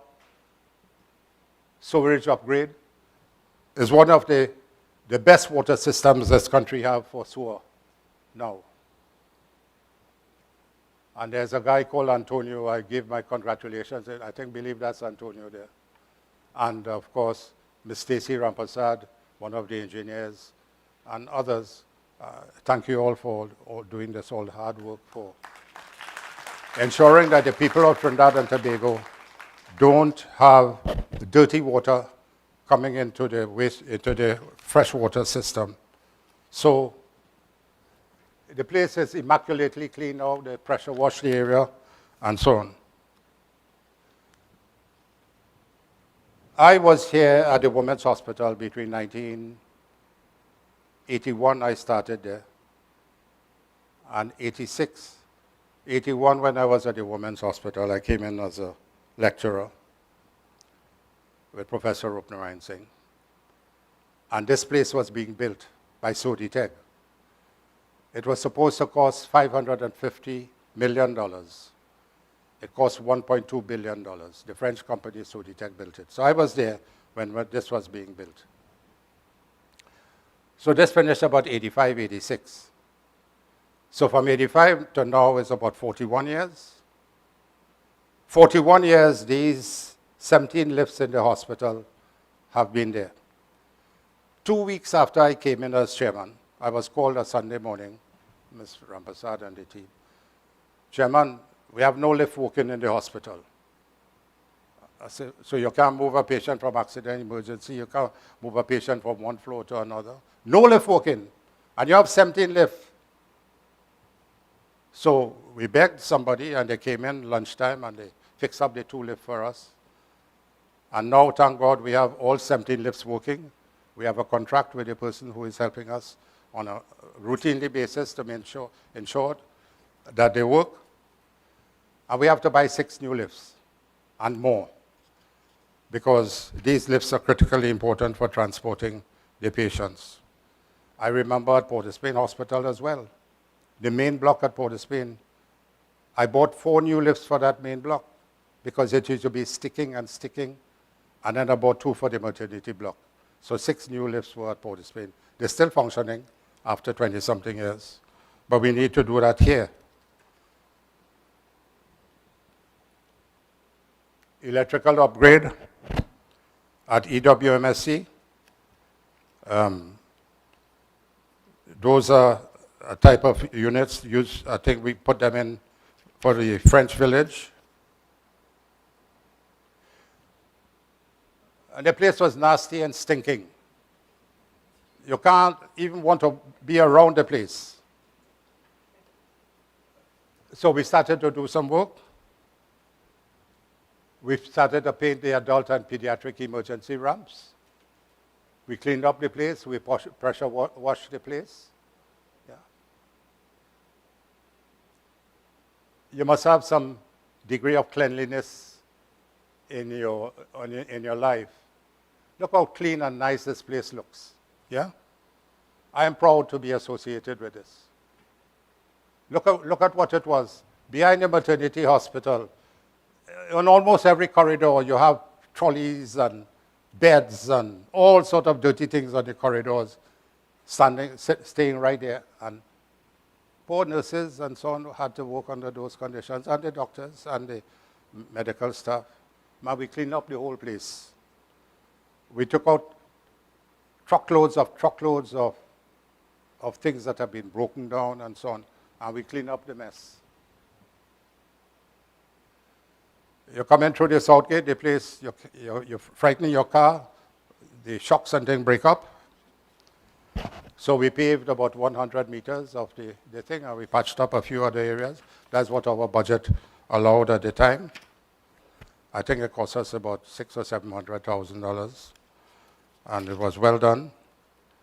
And when you come through the south gate, but T&Tech occupying the place coming to the south gate, so they had to fix the business too. But yeah, refurbishment of the floors, block of 8 at the EWMSC.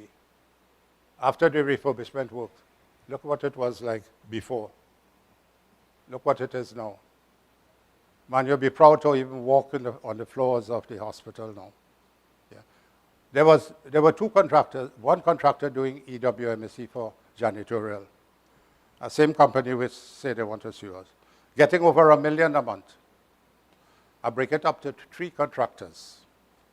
3 contractors doing, and each one of them have 40, 50 janitorial staff with them, and they have to pay, buy X and buy Y and buy cleaners and so on. But we helped them along, and the place is cleaner than it has ever been in the history of EWMSC.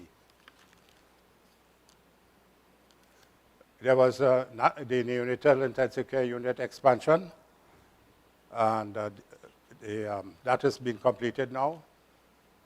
You remember the problem with the neonatal intensive care unit at Port of Spain Hospital, where a certain amount of babies died. God help us to make sure that we thank all the neonatal intensive care doctors and nurses and so on for ensuring our babies and little ones are comforted. I must have delivered over 20,000 of them in my life. I never lost a baby, and I never lost a mother at delivery. God has been with me. This is at NCRHA, and my good old friend Davlin is up at NCRHA. So we did a lot of work at NCRHA Hospital. New signage, people get lost when they come to Eric Williams. They don't know where to go. And so we enhanced the wayfinding, accessibility, and the overall patient care experience. New signage installations across all NCRHA facilities, so you could find where you want to go. And they're in bold.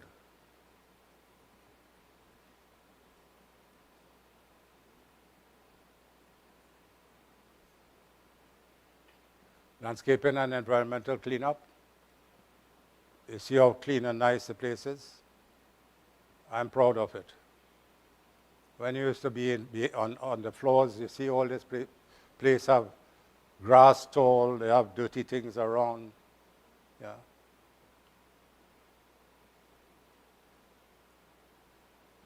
We power wash a significant amount of the walls in the place that were mossy and dirty and so on.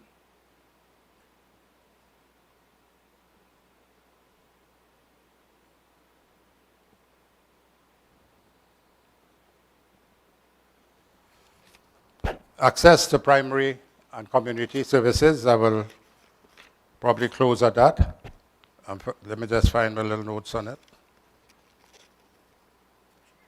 because it's an important aspect of our management at NCRHA.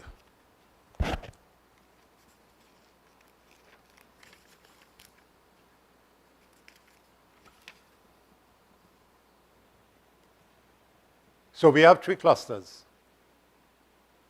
The NCRHA primary care catchment population, about 350,000. We have the St. Joseph cluster, which has 4 health centers. We have the Chaguanas cluster, which has 4 health centers, and the Ariba cluster with 7 health centers. And we have managers for these to help us. We have the Chaguanas District Health Facility, includes accident and emergency, and the Ariba District Health Facility, which we moved to the new hospital now. They have about 140 doctors across the 17 facilities. We provide a whole host of services, pharmacy services, etc., dental services.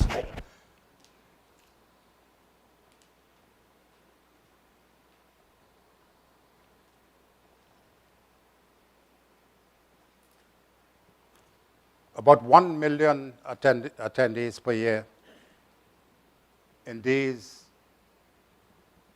healthcare facilities, 1 million. And look at what the health centers provide. Accident and emergency department at Chaguanas and so on, general practice, walk-ins, chronic disease, antenatal, postnatal, pap smear, child health, pediatric specialties, school health, family planning, telemedicine, domiciliary. I don't know what that VCT means. I forget to ask what that means. Dressing, smoking cessation, cardiology, primary care, surgery, adult immunization, catheter clinic, dental, pharmacy, radiology. Every month, about 87,000, 75,000, 83,000. By 12 months, over 1 million patient visits to these health centers. It's there. The figures don't lie. And I want to congratulate the head of the primary care services for providing these statistics in a formidable manner that when I went home and I started to look at it, I was able to digest what she said and what she gave out. It's a whole booklet on the primary care services.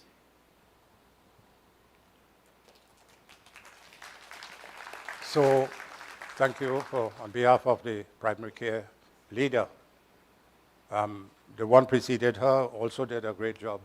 I remember during COVID, he was a mastermind of trying to help the population. So this means that care is available anytime, 24 hours a day, access on weekends and public holidays, faster, more efficient care, reduce the pressures on A&E departments, improve management of chronic disease, and strengthen community-based care delivery. So a number are open. This St. Joseph Enhanced Health Center is open 24 hours round the clock. And we have extended opening hours at Talparo and St. Raphael Health Centers, and these hours are designed to make healthcare more accessible and convenient. It was Prime Minister Kamla Prasad Bisesa in 2012 made a determination to open over 105 health centers, open on weekends and on public holidays up to 4 p.m. and open up to 8 p.m. during the week. And we were able to manage and control a lot of the chronic disease programs diabetes, hypertension. We had a pharmacist, we had doctor, we had nurse, we had security, and we had the medicine. And that was working well. And the last administration came in, they closed down every damn thing. All. As though they're spiting the people of Trinidad and Tobago by closing it down. We reopened, the Honorable Prime Minister said, we must reopen them. And she is a stickler for, when you make a promise, you have to keep your promise. So we opened these health centers, and La Joqueta and so on. It show you when they open. St. Helena, Aruca, Talparo, San Rafael, different times.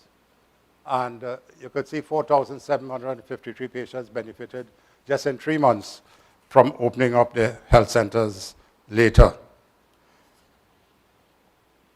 Immunization program, well, vaccines, I exhort you to take your vaccine, your influenza vaccine. It helps. And for those of us who are senior, you have to take particular vaccines to prevent the pneumococcus infection, to get meningitis and so on. Am I talking right, doctors? The pneumococcal vaccine and so on, to prevent meningitis. SACE, right? So I advise you all to get your vaccines, your influenza vaccines, as often as a new one comes on. So immunization, influenza drives, this could be a lot better. Industrial relations and staff development, 150 staff engagement meetings. We as a board, we meet together every month. We have had about 10 or 11 board meetings since we came on. And my colleagues have exhorted me for us to have board meetings in the various institutions so we can get a better hand of what is happening there. So we visit and tour the hospitals before the board meetings and so on. So our board has ensured that we have different type of committees: finance committee, human resource committee, industrial relations aspect of it, which distinguished PSA president heads in terms of industrial relations matters. She's a stickler for proper employment practices and so on. We thank Ms. Felicia Thomas for being what you are on the board, and all the directors. The NTs here, the directors are sharp, and we work together as a team to make sure that the citizens of Trinidad and Tobago are taken care of. So the staff engagement, when we came in here, we had about 24 or 26 people who were now, just before election, promoted to acting managers, fulfilling the duties of and so on. So we didn't want to do anything too rough and so on. They were not comfortable in their field. It wasn't comfortable for us as a board. But we continue to work with them, and most of them have kept their positions, and they're working better, faster, more brilliant than before. And we thank them and congratulate them for the work they're doing. All the managers who are with us here this evening, thank you all for all the work that you all are doing for the patients. We had 84 industrial relations matters resolved. We had a memorandum of understanding with YTEP and NCRHA. Then the corporate communications team, well, we had staff engagement meetings to address challenges and identify strategic pathways for progress.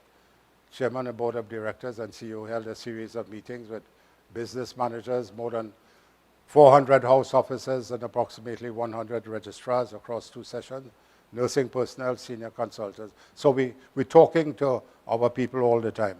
Do you know how many doctors we have here employed? We have 120 consultants.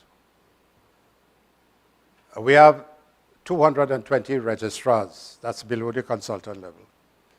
We have 740 house officers.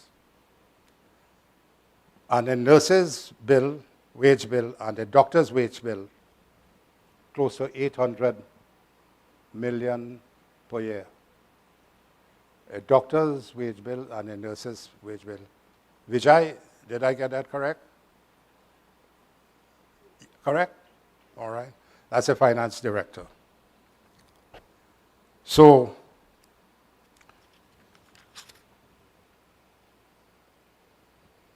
strategic engagement, of course, all the policy determination for the future comes from the Honorable Minister of Health, and of course supported by the Minister in the Ministry of Health. So Dr. Bodo and Dr. Sitran working very well together and we give them all the support that they need, and they're strategic in their focus, and we work with the Ministry of Health on the way forward.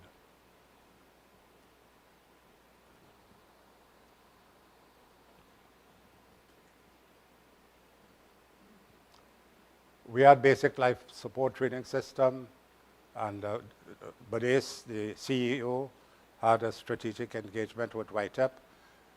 Do you know when we came to this hospital, we have one painter, no carpenter, one plumber, probably about 5 or 10 handymen. You can imagine RHA, and we have 73 or around 80 people in the engineering department. I quarrel with them every day. And in that engineering department, they were smoking marijuana. And they check in the morning, and you can't find them during the day. Well, we became, and all the managers now, I want to thank them and congratulate them. They have their team working, but not as best as we should have them. So we began to employ some carpenters, masons, plumbers, whatever. Last night, somebody called me on my WhatsApp, sent something. Chairman, one toilet not working in this ward. I think it was the HDU, that's the step down from the ICU. And the patient had to be carried, walk far away to use another toilet. I said, but what the hell? We have over 500 toilets in this hospital. Yeah, buddies. We repaired about 250 already. But you can't get a man to come and fix a toilet in the night. You can't get somebody to look. So this is something that we know we have to deal with. We must have people on night duty and on day duty to do all these things. You can't run a hospital with all these type of plumbers and the people looking after the water. Do you all know this hospital doesn't have a hot water system? I was shocked the other day to find out that this hospital doesn't have a hot water system. So when the poor nurses want to get something warm, hot water, they have to boil it in a kettle. That's a shame and disgrace. And for 10 years, they sit down there and did nothing about it. I was made to understand recently that this hospital don't have pillows and blankets. I was shocked. So what it is to buy 500 pillows or 1,000 pillows or 1,500 pillows, 3 pillows for $100. You can get 30 pillows for 1,000, 300 pillows for 10,000, 100 whatever you could get for less than 100,000. And blankets. Patients, families have to bring pillows and blankets for them still in this place. I feel guilty about that because I'm here 8 months, 11 months already. I didn't know that. If you see the sluice rooms and so on, broken down, mashed up, and disgraceful, man. So we had some strategic engagements with our distinguished ministers and the Ministry of Health. We had a number of staff development training programs. Well, we show where they sign a memorandum of understanding, legal and governance measures, staff development, 8,813 participants across clinical, operational, psychosocial, and community focus. We congratulate those who have been helping to bring about these programs, basic life support and CPR, triage and patient care, customer service. I was told that in England, every child in every school is taught on CPR. It's something that I would want to recommend to my distinguished Honorable Minister of Education. I didn't do it in my time. But this is something that must be taught to our students. And they can save lives, CPR. Many of my colleagues, doctors I know, can't do a proper CPR, probably including me myself. So it's something that we have to look at. I congratulate the team leaders on these things.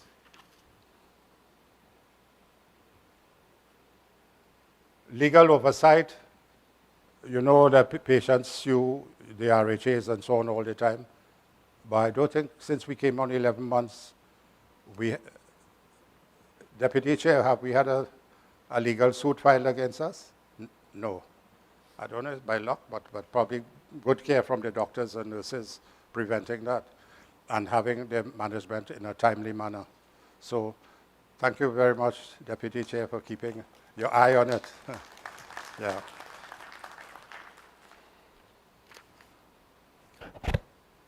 Partner engagements, you will see a lot of slides now. I congratulate the communication team and all those who have been playing a major part in going out into the communities to keep on educating and talking to the children and to the adults on all aspects of disease process, immunization, stakeholder partner engagement, and so on.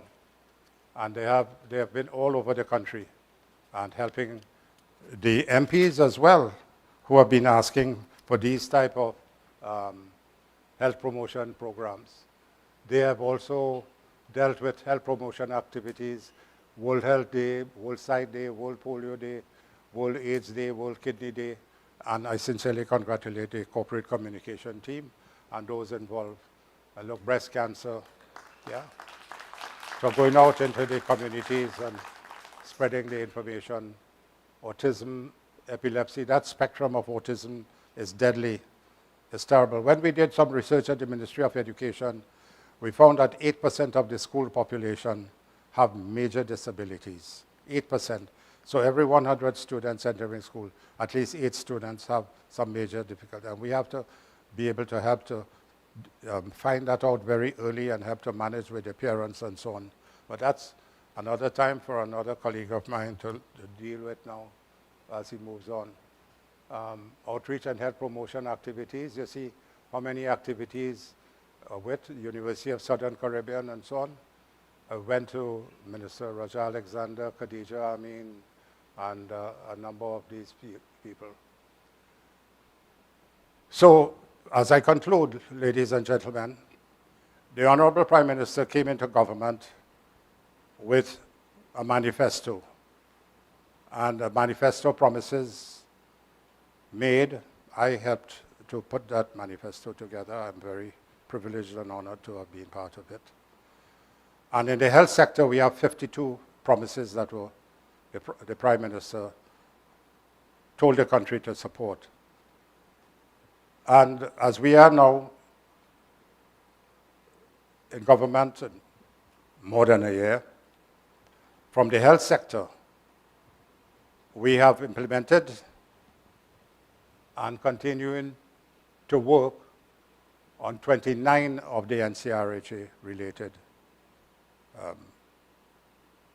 promises that were made in the manifesto. A number of others are at a national level, which we can't deal with, but that is to be dealt with by the government and by the authorities in terms of legislation and a number of other. But we have proudly been able to work on 29 of these promises that we made in the election manifesto on health. And I want to thank each and every one for moving that way. So 29 have been achieved. Yeah. So these are the 29. The UNC-led government will improve the health sector in the following ways and so on. And 5, 6, 7, 8, 9, 10, 11, 12, and so on. Even dialysis, build cath labs, equipment audit, train primary care doctors, ambulance service, strategic partnerships, CDAP. 2 of the drugs for hypertension and diabetes have been changed to better ones. Implement a modern prenatal maternal system, and so on. Antenatal and postnatal care and services, maternal and child health policy, a multi-pronged strategy to deal with reproductive issues, expanding access to immunization. So we're in the process of working on all of these, all 29 we work with, and we are quite happy to continue to strengthen the areas. So, distinguished colleagues, mental health services, just give me 1 minute to talk about it. Oh Lord, the Public Health Investment Program, these are some of the things we will do under the PSIP program within the next few months. We have a focus and we have to work under the procurement piece of legislation. We've sent out an ad for registration of suppliers and contractors. We got 145 so far, 73 of which have satisfied the requirements under the procurement legislation for satisfying 6 or 7 requirements. So pretty shortly we will be going off for some tenders, not like the last administration, proper tenders for all the things that we need to have done. Yeah. So, General Hospital, yeah, security fence, painting. We need to build a shade sail at the front of the front of the clinic when you're offloading your families and so on, and rain falling, they get wet. So we'll put a shade, a retractable one, so that it will cover the area where the patient's families. Nikki, you have to help get that there very quickly. Right. Strategic direction, continue to strengthen healthcare delivery systems to ensure quality, safety, and sustainability. Our motto is to provide equitable, the poor and the rich, efficient, critical care in a timely manner for everyone in Trinidad and Tobago. And that should be our continued motto. So improve service access and delivery for all citizens across all levels of healthcare, to reduce the wait times for clinic appointments, increase diagnostic tests and surgical procedures, invest in critical healthcare infrastructure, including modern medical equipment and digital solutions, strengthen primary healthcare and expand preventive health initiatives across communities to address the burden of chronic non-communicable diseases, enhance partnerships and cooperation. Here it is, I with Professor Bassau, who trained with me, and I'm proud of him. Professor Bassau, if you're in the audience, I congratulate you on your work you're doing at the Women's Hospital, with stakeholders to drive innovation, efficiency, and better outcomes. And here it is, our boss, the Honorable Minister of Health, Dr. Lakram Bodo. We remain committed to creating a safer, more efficient environment for both patients and staff as we continue to raise standards throughout the healthcare system. So ladies and gentlemen, it has been my privilege and my honor to address you on some of the things that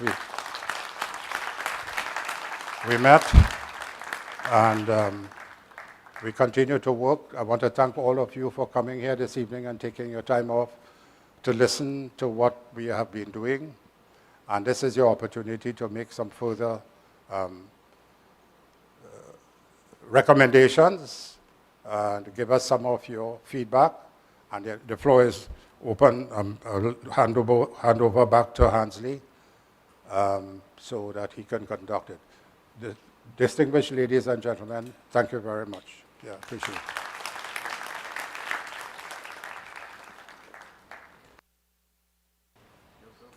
You're right there?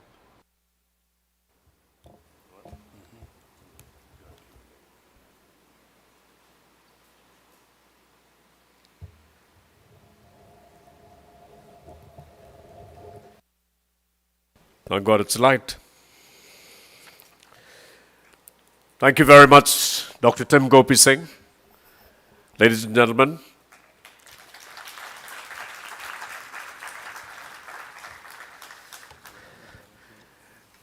one of the finest work ethics I've ever seen among anyone, anywhere, anytime. We now have our question and answer segment, and as I requested, we'll just keep it down to about 1.5 minutes per person. All right, and we'll be entertaining questions. I'm trying to identify where the microphones are. So we'll be moving around with the microphone. Just put your hands up if you want to ask a question. Yes, Mr. Chairman, you have a question? Good afternoon, Chairman, and good afternoon to the board. Yeah. I would like to, first of all, congratulate the Chairman for doing a fantastic job and the achievements that have done under his leadership and stewardship over the year.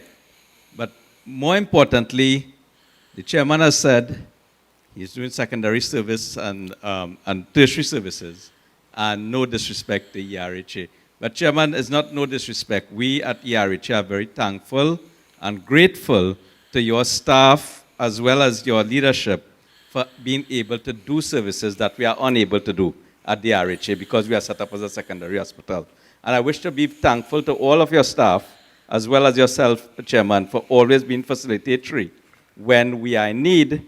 And we are also very happy that you opened the Arima Hospital because it will ease some of the burden coming down the road. So thank you very much, Chairman, for that.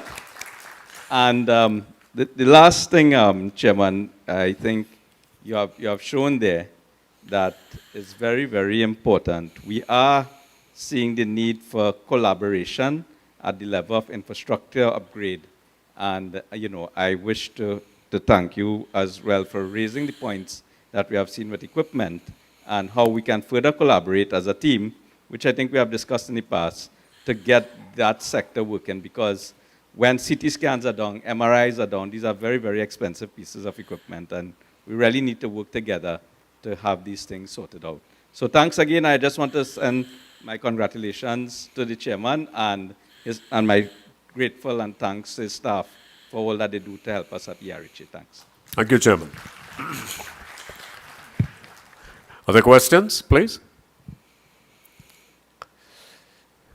Just put your hand up.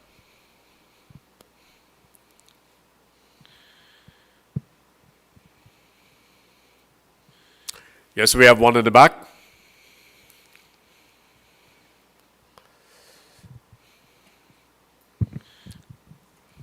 Can you stand, please, and just identify yourself? Thank you. Good day, everyone. My name is Dylan Barron. I'm a nursing student. I just want to ask some questions to the chairpersons and board of directors, right? We have about 98 public health centers and 12 hospitals in Trinidad, right? And I want to ask the chairpersons and the board of directors these questions, right? If we have mental health services for only Arima Hospital, right? Can you tell me if you could facilitate more health clinics to both men and women and even children who are suffering from mental illness? Because I know we can't have one hospital for mental illness. We need to have clinics, we need to have mobile devices, and a little mental health day clinic in all schools that children who are suffering for depression and anxiety and etc. like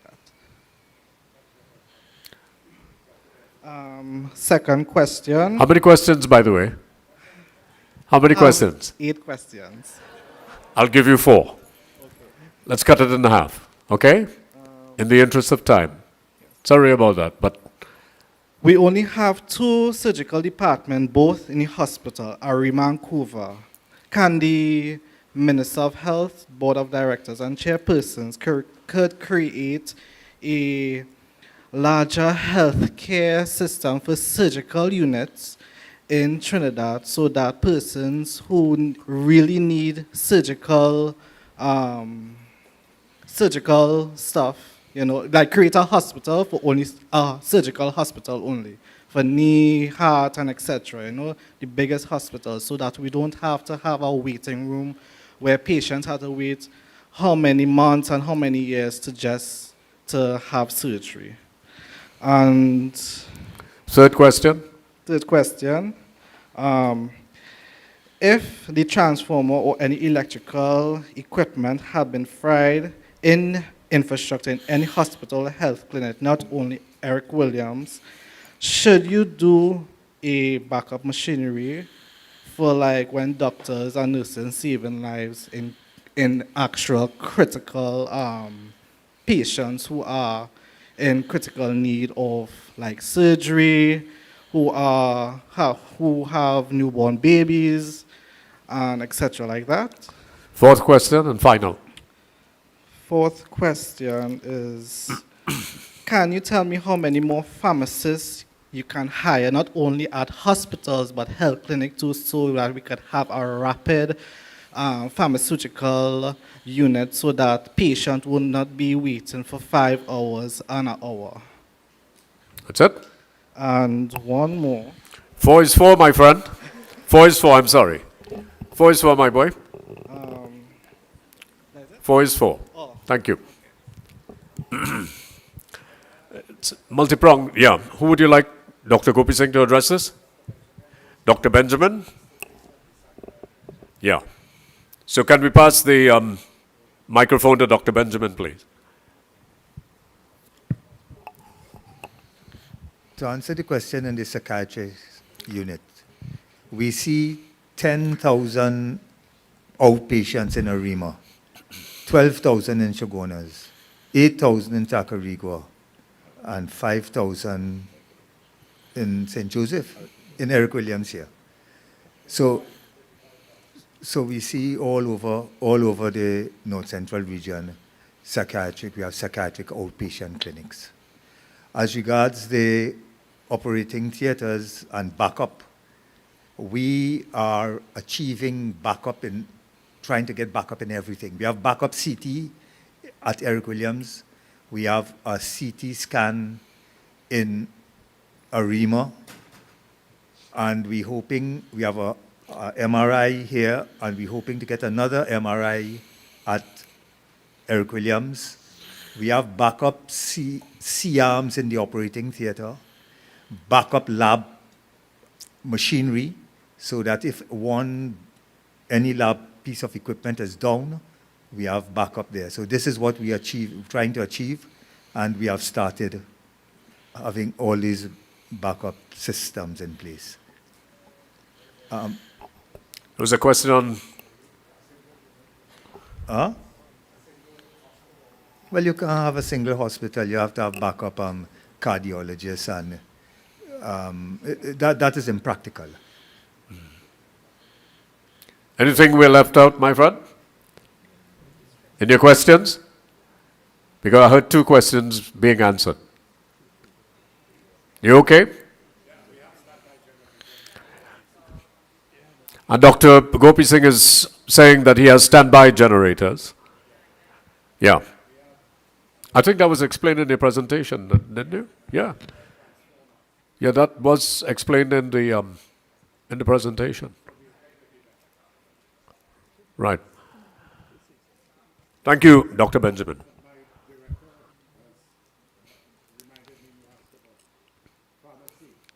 Yes, the pharmacy, the question on the pharmacy. Which director would like to answer that? Yeah, no, the pharmacy, we have 75 pharmacists. We, in fact, hired about 8 or 10 recently. I think we are very adequate. We have a number of pharmacists, 2s and 3s, and pharmacist 1. And we have reduced waiting time across all areas. I saw the head of pharmacy was here, but she must have left. But we have reduced waiting times across all areas for pharmacy. The health centers, you want to answer that? Thank you. Your niche. Yeah. To answer that, it was a matter of using the pharmacists that we do have efficiently. Thank you, Dr. Gopi Singh, for giving me additional pharmacists where it was needed at the outpatient pharmacy, especially at Eric Williams Medical Sciences Complex. At the other health centers, waiting time is minimal. At the Arima General Hospital, waiting time is minimal as well. At Eric Williams, it was 3 hours and beyond. I think everybody here knows that. I know. So I've got it down to an hour. If you're on a wheelchair, it's 15 minutes or less. Very good. Thank you. It's good to see you smiling.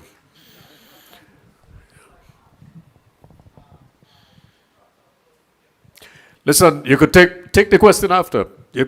You see the nice-looking lady, and this is an opportunity to speak to her later. Right? So take the question. Any further questions? Yes, there's one up from... We have teams here could answer any Yes, question. if we could move a microphone up there, please. Thank you.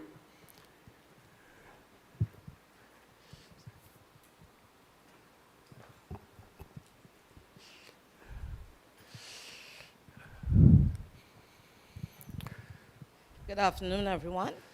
Avian Drayton Bailey. This is directed to the chairperson. Dr. Gopi Singh, you would have alluded that when you came in, you saw a lot of corrupt practices concerning the nursing pool system. And I know that you all would have been doing some auditing. I would like to know if you would have identified the perpetrators of the corrupt practices, if you reported it to the police, and if these persons have since been suspended or disciplined.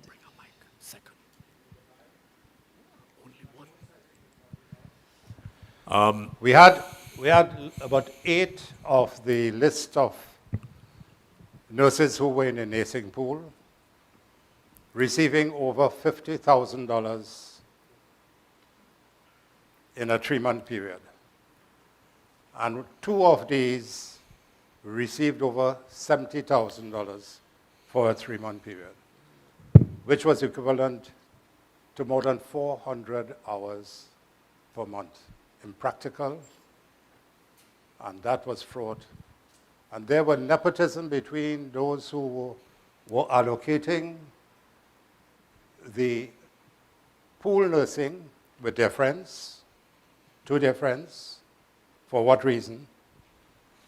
And so that came to our attention when the overtime for pool nursing was close to about $40 million. We have now brought it down to less than $4 million with adequate nursing personnel. It needs to be improved still. And with the hiring of the 78 nurses, we have asked for an audit, a forensic audit into that aspect. And we have asked for forensic audits into a number of other areas. Because NCRHA, the nurses work very hard, diligently, but I was dismayed to find the real problems within that nursing pool. And we were supposed to act under the governance of the Ministry of Finance and the regulations which they stipulated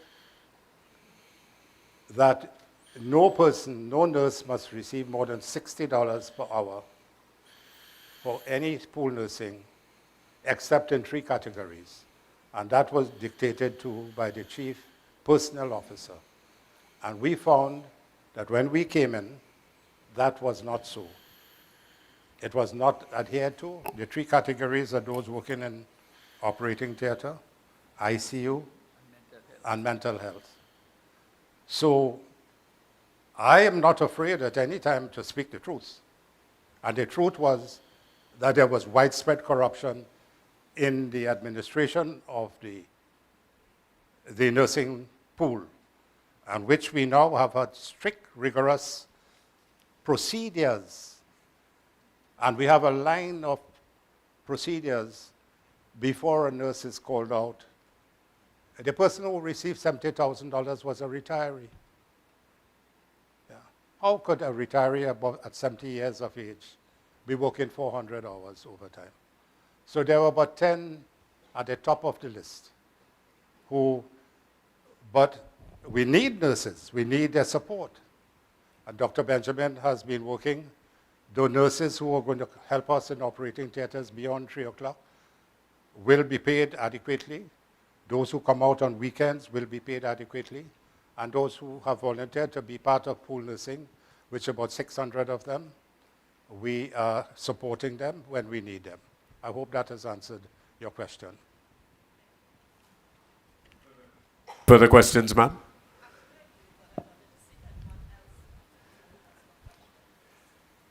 Do we have any other questions?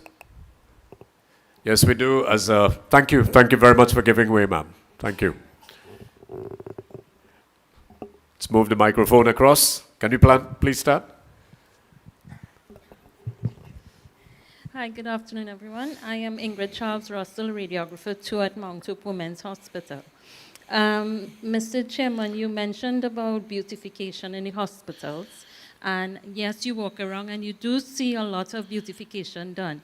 However, I would like to make a request that the Mount Hope Women's Hospital radiology area, including lab, that area when you enter Mount Hope Women's, it looks as though it's forgotten. For 10 years. For 10 years, yes.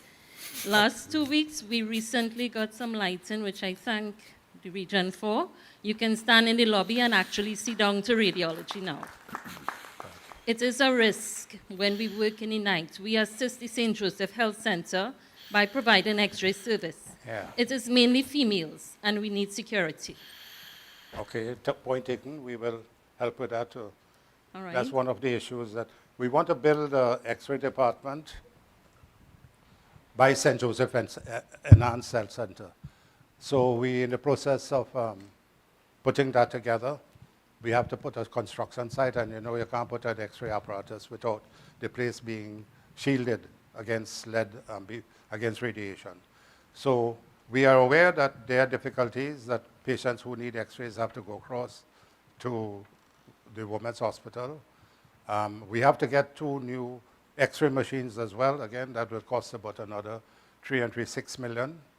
So we're fighting up to, we got some shortfalls in the allocation of money for us. Well, I tell you that 1.04 is spent on salaries alone.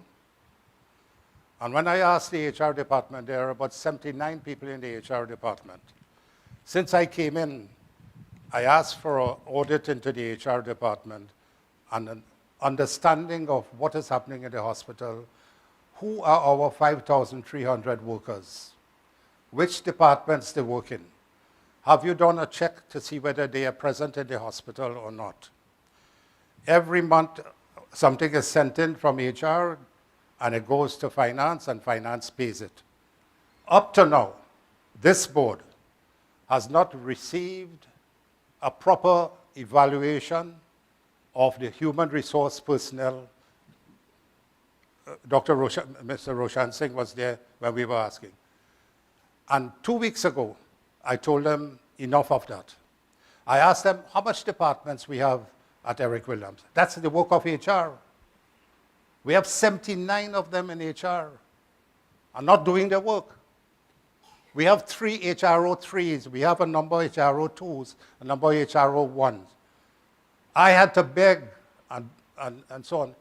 And I was able to calculate that we have 40 departments in the NCRHA. 40 departments. I don't know whether the director of finance is paying for people who are not alive or who have left the institution. That is still a question that is still left. So if you go to say you're dismissing or you're putting some of them, we have a HR expert on our board, Director Felicia Thomas. And I'm sure when she has a meeting with them, she finds it very frustrating at times to get the true facts and understanding of IR issues and so on. And so we have a lot of work to be done still. Imagine you have 79 people and they can't tell you. So you know what I asked them to do? Go out and meet each one of the employees and do a certification that this person is alive. And this person is working in the institution. That is due over 2 weeks now. And I haven't gotten it yet. So we're paying for 5,300 employees. We don't know how many of them who have retired, whether we're still paying them. And the director of finance still can't tell me because he accepts what HR tells him. So where are we? That HR area is a mess. And we're trying to clean it up. 79 people in HR. They're falling over on themselves. And we can't get the information and knowledge of what is good. Rosemary, who's head of the HR department, she tries her best. She's the HR director, but she's not getting support below her. But what do? We fire people, we suspend them. If we do that, the chairman bad, the board bad. Yeah. So where do we go? But that's a critical. And I've also told my colleagues, my director of health, Dr. C. Samsundar and Dr. Pamanan, medical chief of staff here. We have 720 house officers. Their salaries are about $300,000 a month, a year, 25 by 12. So 700 by, that's $200 million for house officers. We have 120 consultants. They used to be claiming for 1 and 1, 1 and 2, and the consultants are not there. When you call out for a consultant, they don't come out, they're not there. And they used to get 2 extra days per month free. The contractor's consultant gives them 2 days free for the month. So they work through the month and they're entitled to 2 days free beside their normal time. And those who work in 1 and 1 or 1 and 2 will get 4 days off on a month. So a consultant doctor gets 4 days a month in free. That's given to him. So 12 months is 48 days. 48 days is 9.5 weeks, nearly 10 weeks. So 10 weeks plus the 4 weeks he gets as a consultant leave, that's 14 weeks.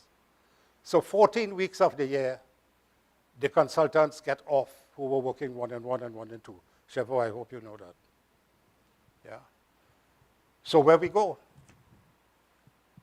And when you call out a consultant in the night, not all, you can't find them. And they be on call, and 120 of them, their salaries work out to close to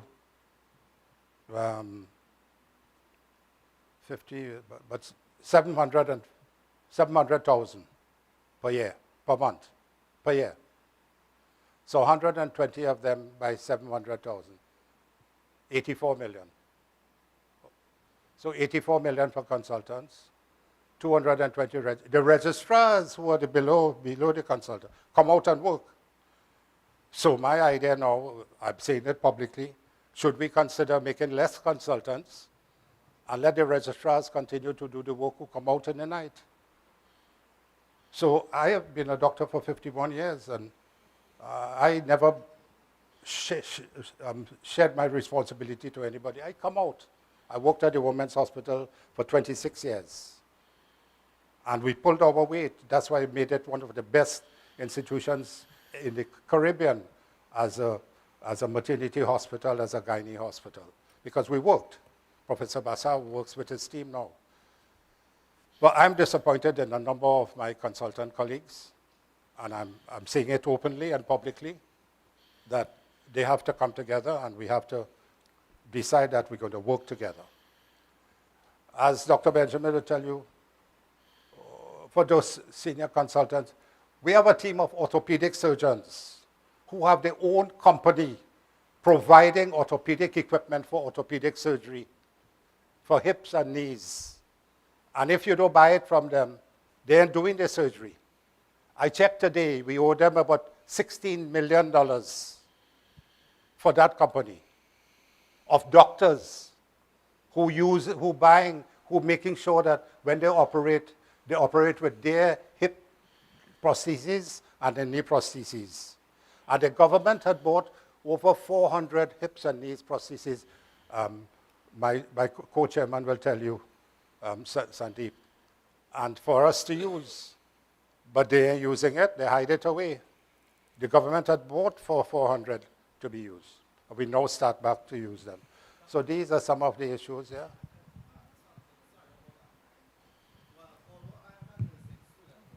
Yeah, take the phone, yeah. Take the mic. I don't think the young lady was finished, huh? Yeah, I don't think she was finished. Yeah, go ahead. Okay, and Yeah. I just wanted to make one more point, Mr. Yeah. Chairman. Yeah. I have been at the Mount Hope Women's Hospital since 2014. I've been in the Eric Williams previously, but being at the Mount Hope Women's Hospital, I see a great need for mammography services there. We have been with the help of my regional coordinator, Ms. Mongru, worked on the board notes, and we had gotten to the level of the Parliament note for having mammography services at the Mount Hope Women's Hospital. That has been somewhat pushed aside, I guess, but there's a great need in the region for more mammography services. Agree with And you. we do have Yeah, qualified mammographers. we have to be careful with that statement. We don't have enough qualified mammographers and ultrasonographers.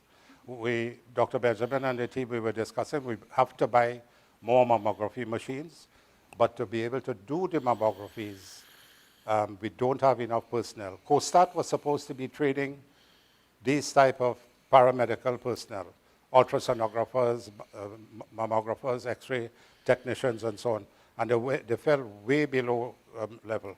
Same thing like training of nurses. So I hear your point, distinguished nurse, and thank you for all the work. Thank you. Huh? A radiographer. You're a radiographer? A radiographer, Right. yes. Okay. But there are in the region average of about 7 certified, I am being one, a mammographer, and we are willing to do the service and expand services once we get equipment and Right, things in the okay. various hospitals. Point taken. We will Thank buy you. some more mammography machines. Thank you. Any further questions? My boy, you saw the young lady just give way. Can we move on? Because we'd like to close at 8. Right? As I said, you'll have an opportunity to speak to people afterwards. All right? Further questions? Right. Hi. Good evening, all. I am Dr. Shivanan Gopi Singh. I am the CEO of the Southwest Regional Health Authority. And first, may I congratulate Dr. Tim Gopi Singh for such a wonderful presentation. It was educating to me. We at Southwest, we regard ourselves as the premier regional health authority. But I think tonight we have to take second place. So congratulations. Let me just say also that most of the problems that we see the North Central RHA is facing, we are also facing at the Southwest RHA. This is systemic, with infrastructural neglect, poor worker morale, diminishing output from the staff, and so on, high costs, corrupt practices. Everything I've seen and heard here is mirrored at the Southwest RHA. I want to say that we stand at Southwest to assist in any way we can with the North Central RHA. They have helped us because we have had times when our compressors are down, neglect, end-of-life issues with respect to equipment, and we have been pleading. Mount Hope has come forward and assisted us. And let me just say that we at Southwest remain open to assist also in any endeavors that the North Central and need other us in. RHAs. And other RHAs. Chef, you will help the other RHAs as well? Yes, we have also assisted Eastern in developing their MRI programs and auditing and all of that. So we at Southwest remain helpful to all. Let me just put it that way. Thank you very much. And congratulations on your chairman, you on the board for such wonderful work. Thank you, Dr. Thank Gopi you. Singh. Thank you. Any further questions? Up there. Yes. Second question up here.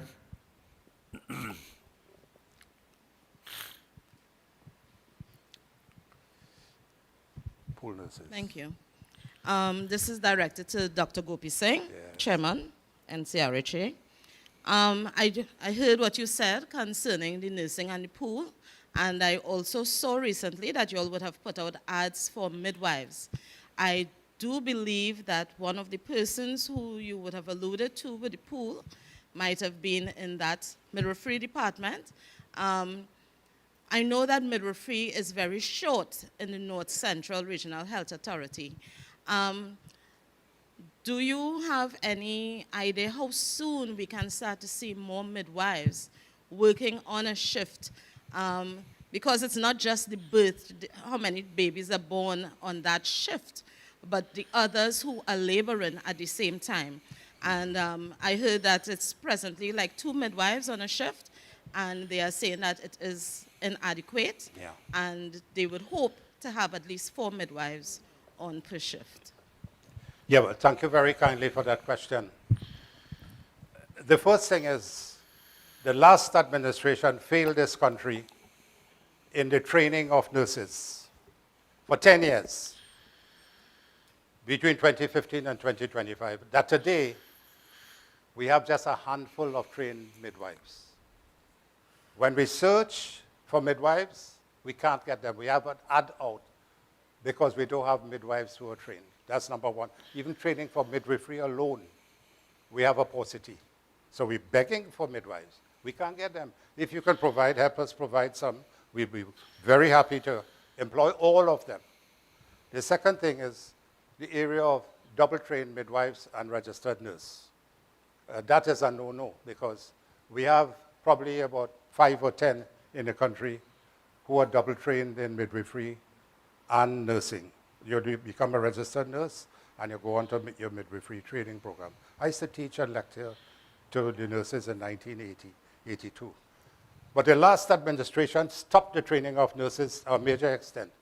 The Tacarigua Enhanced Center was training between 400 to 500 nurses per year when Minister, God bless his soul, Minister Karim was Minister of Tertiary Education.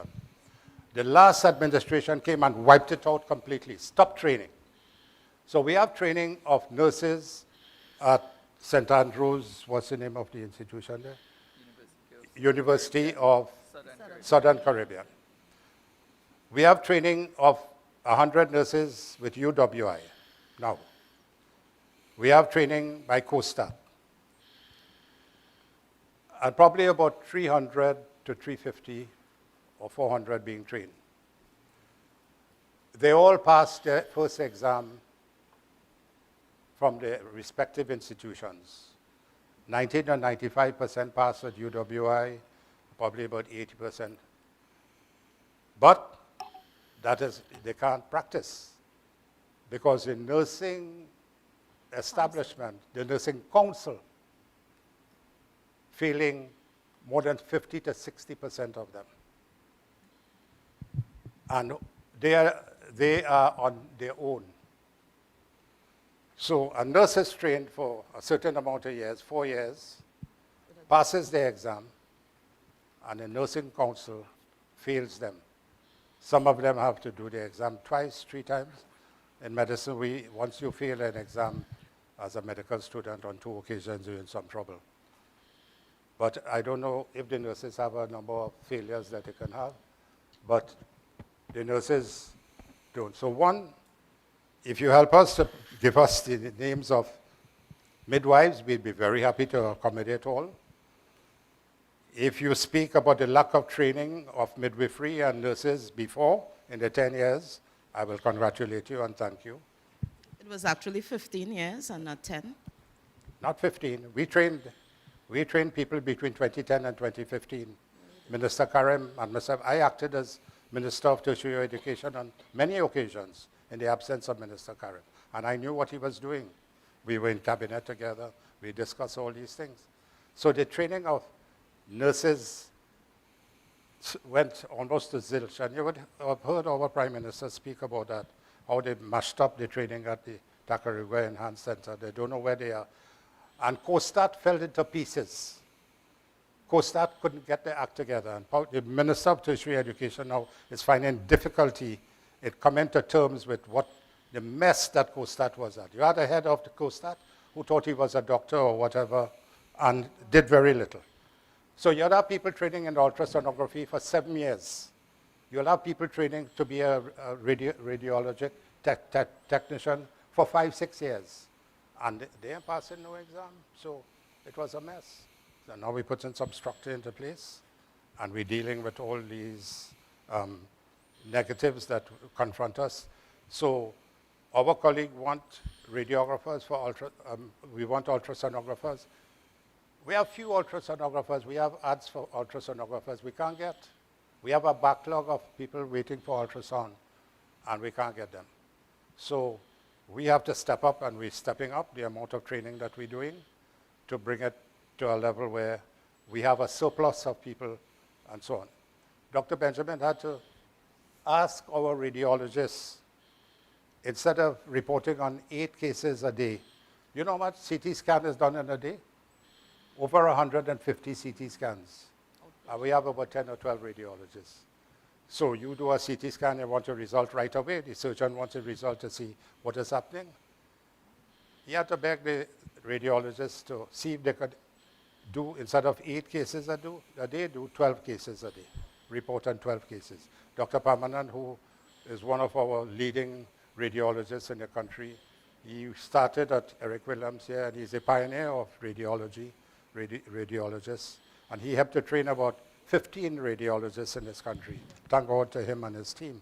So we have our own full complement of radiologists and so on coming. We are very, very good professionals, very competent professionals, second to none in any part of the world.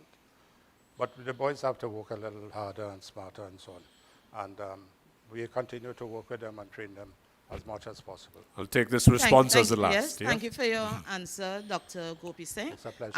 I hope that you all would consider training some nurses in midwifery to help augment the numbers, the shortfalls that you all have. Right.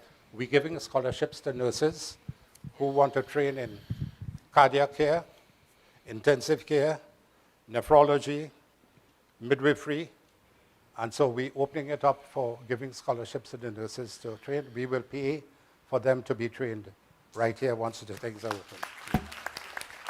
So this is what we are about. We must have the cadre of personnel to do the work that we need to have done. Dr. Mandreka and all my colleagues on the board, they know what we are about and what we're doing. Yeah. Thank you, Chairman. And that wraps up the Q&A, ladies and gentlemen. And to give us the vote of thanks, let me call Vice Chairperson, Mrs. Samantha Singh Poona, to say thank you. Be careful.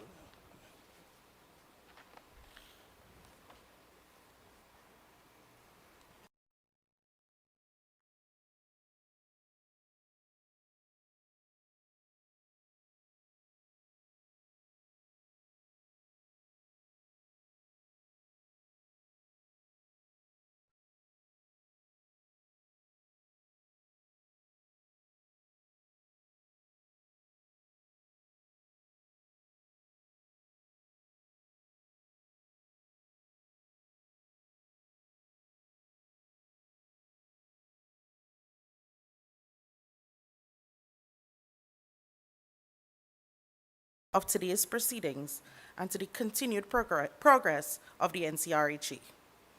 This evening's presentation was more than a review of a fiscal year.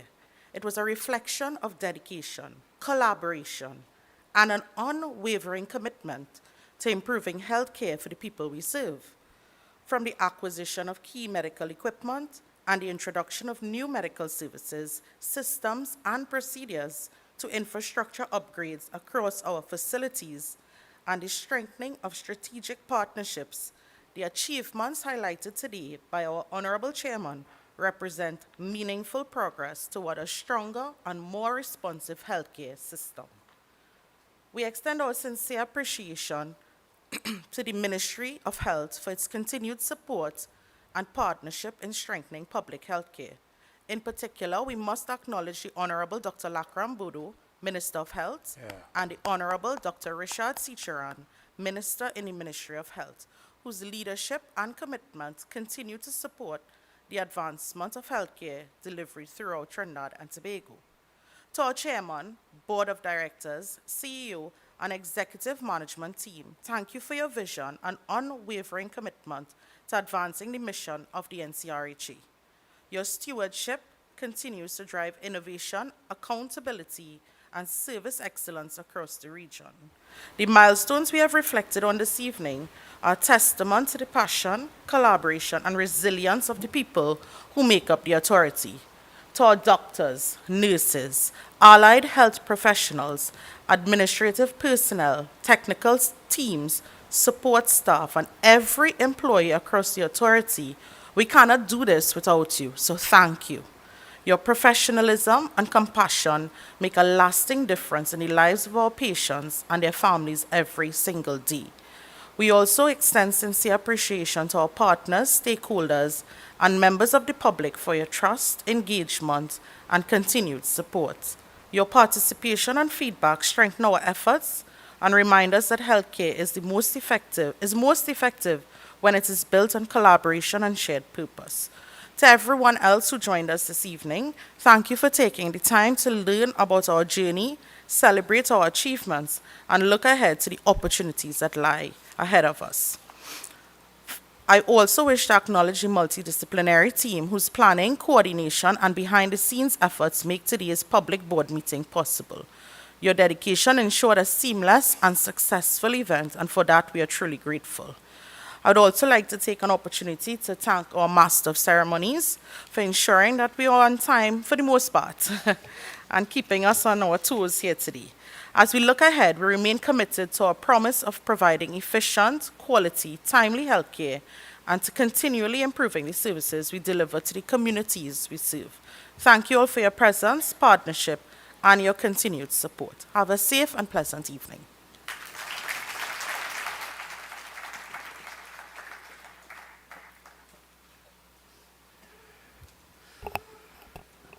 Well, that's it, everyone, and thank you so much for your attendance here. On behalf of the extraordinary and indefatigable Dr. Tim Gopi Singh, Chairman of the NCRHA, congratulations, and of course to your board and your entire team.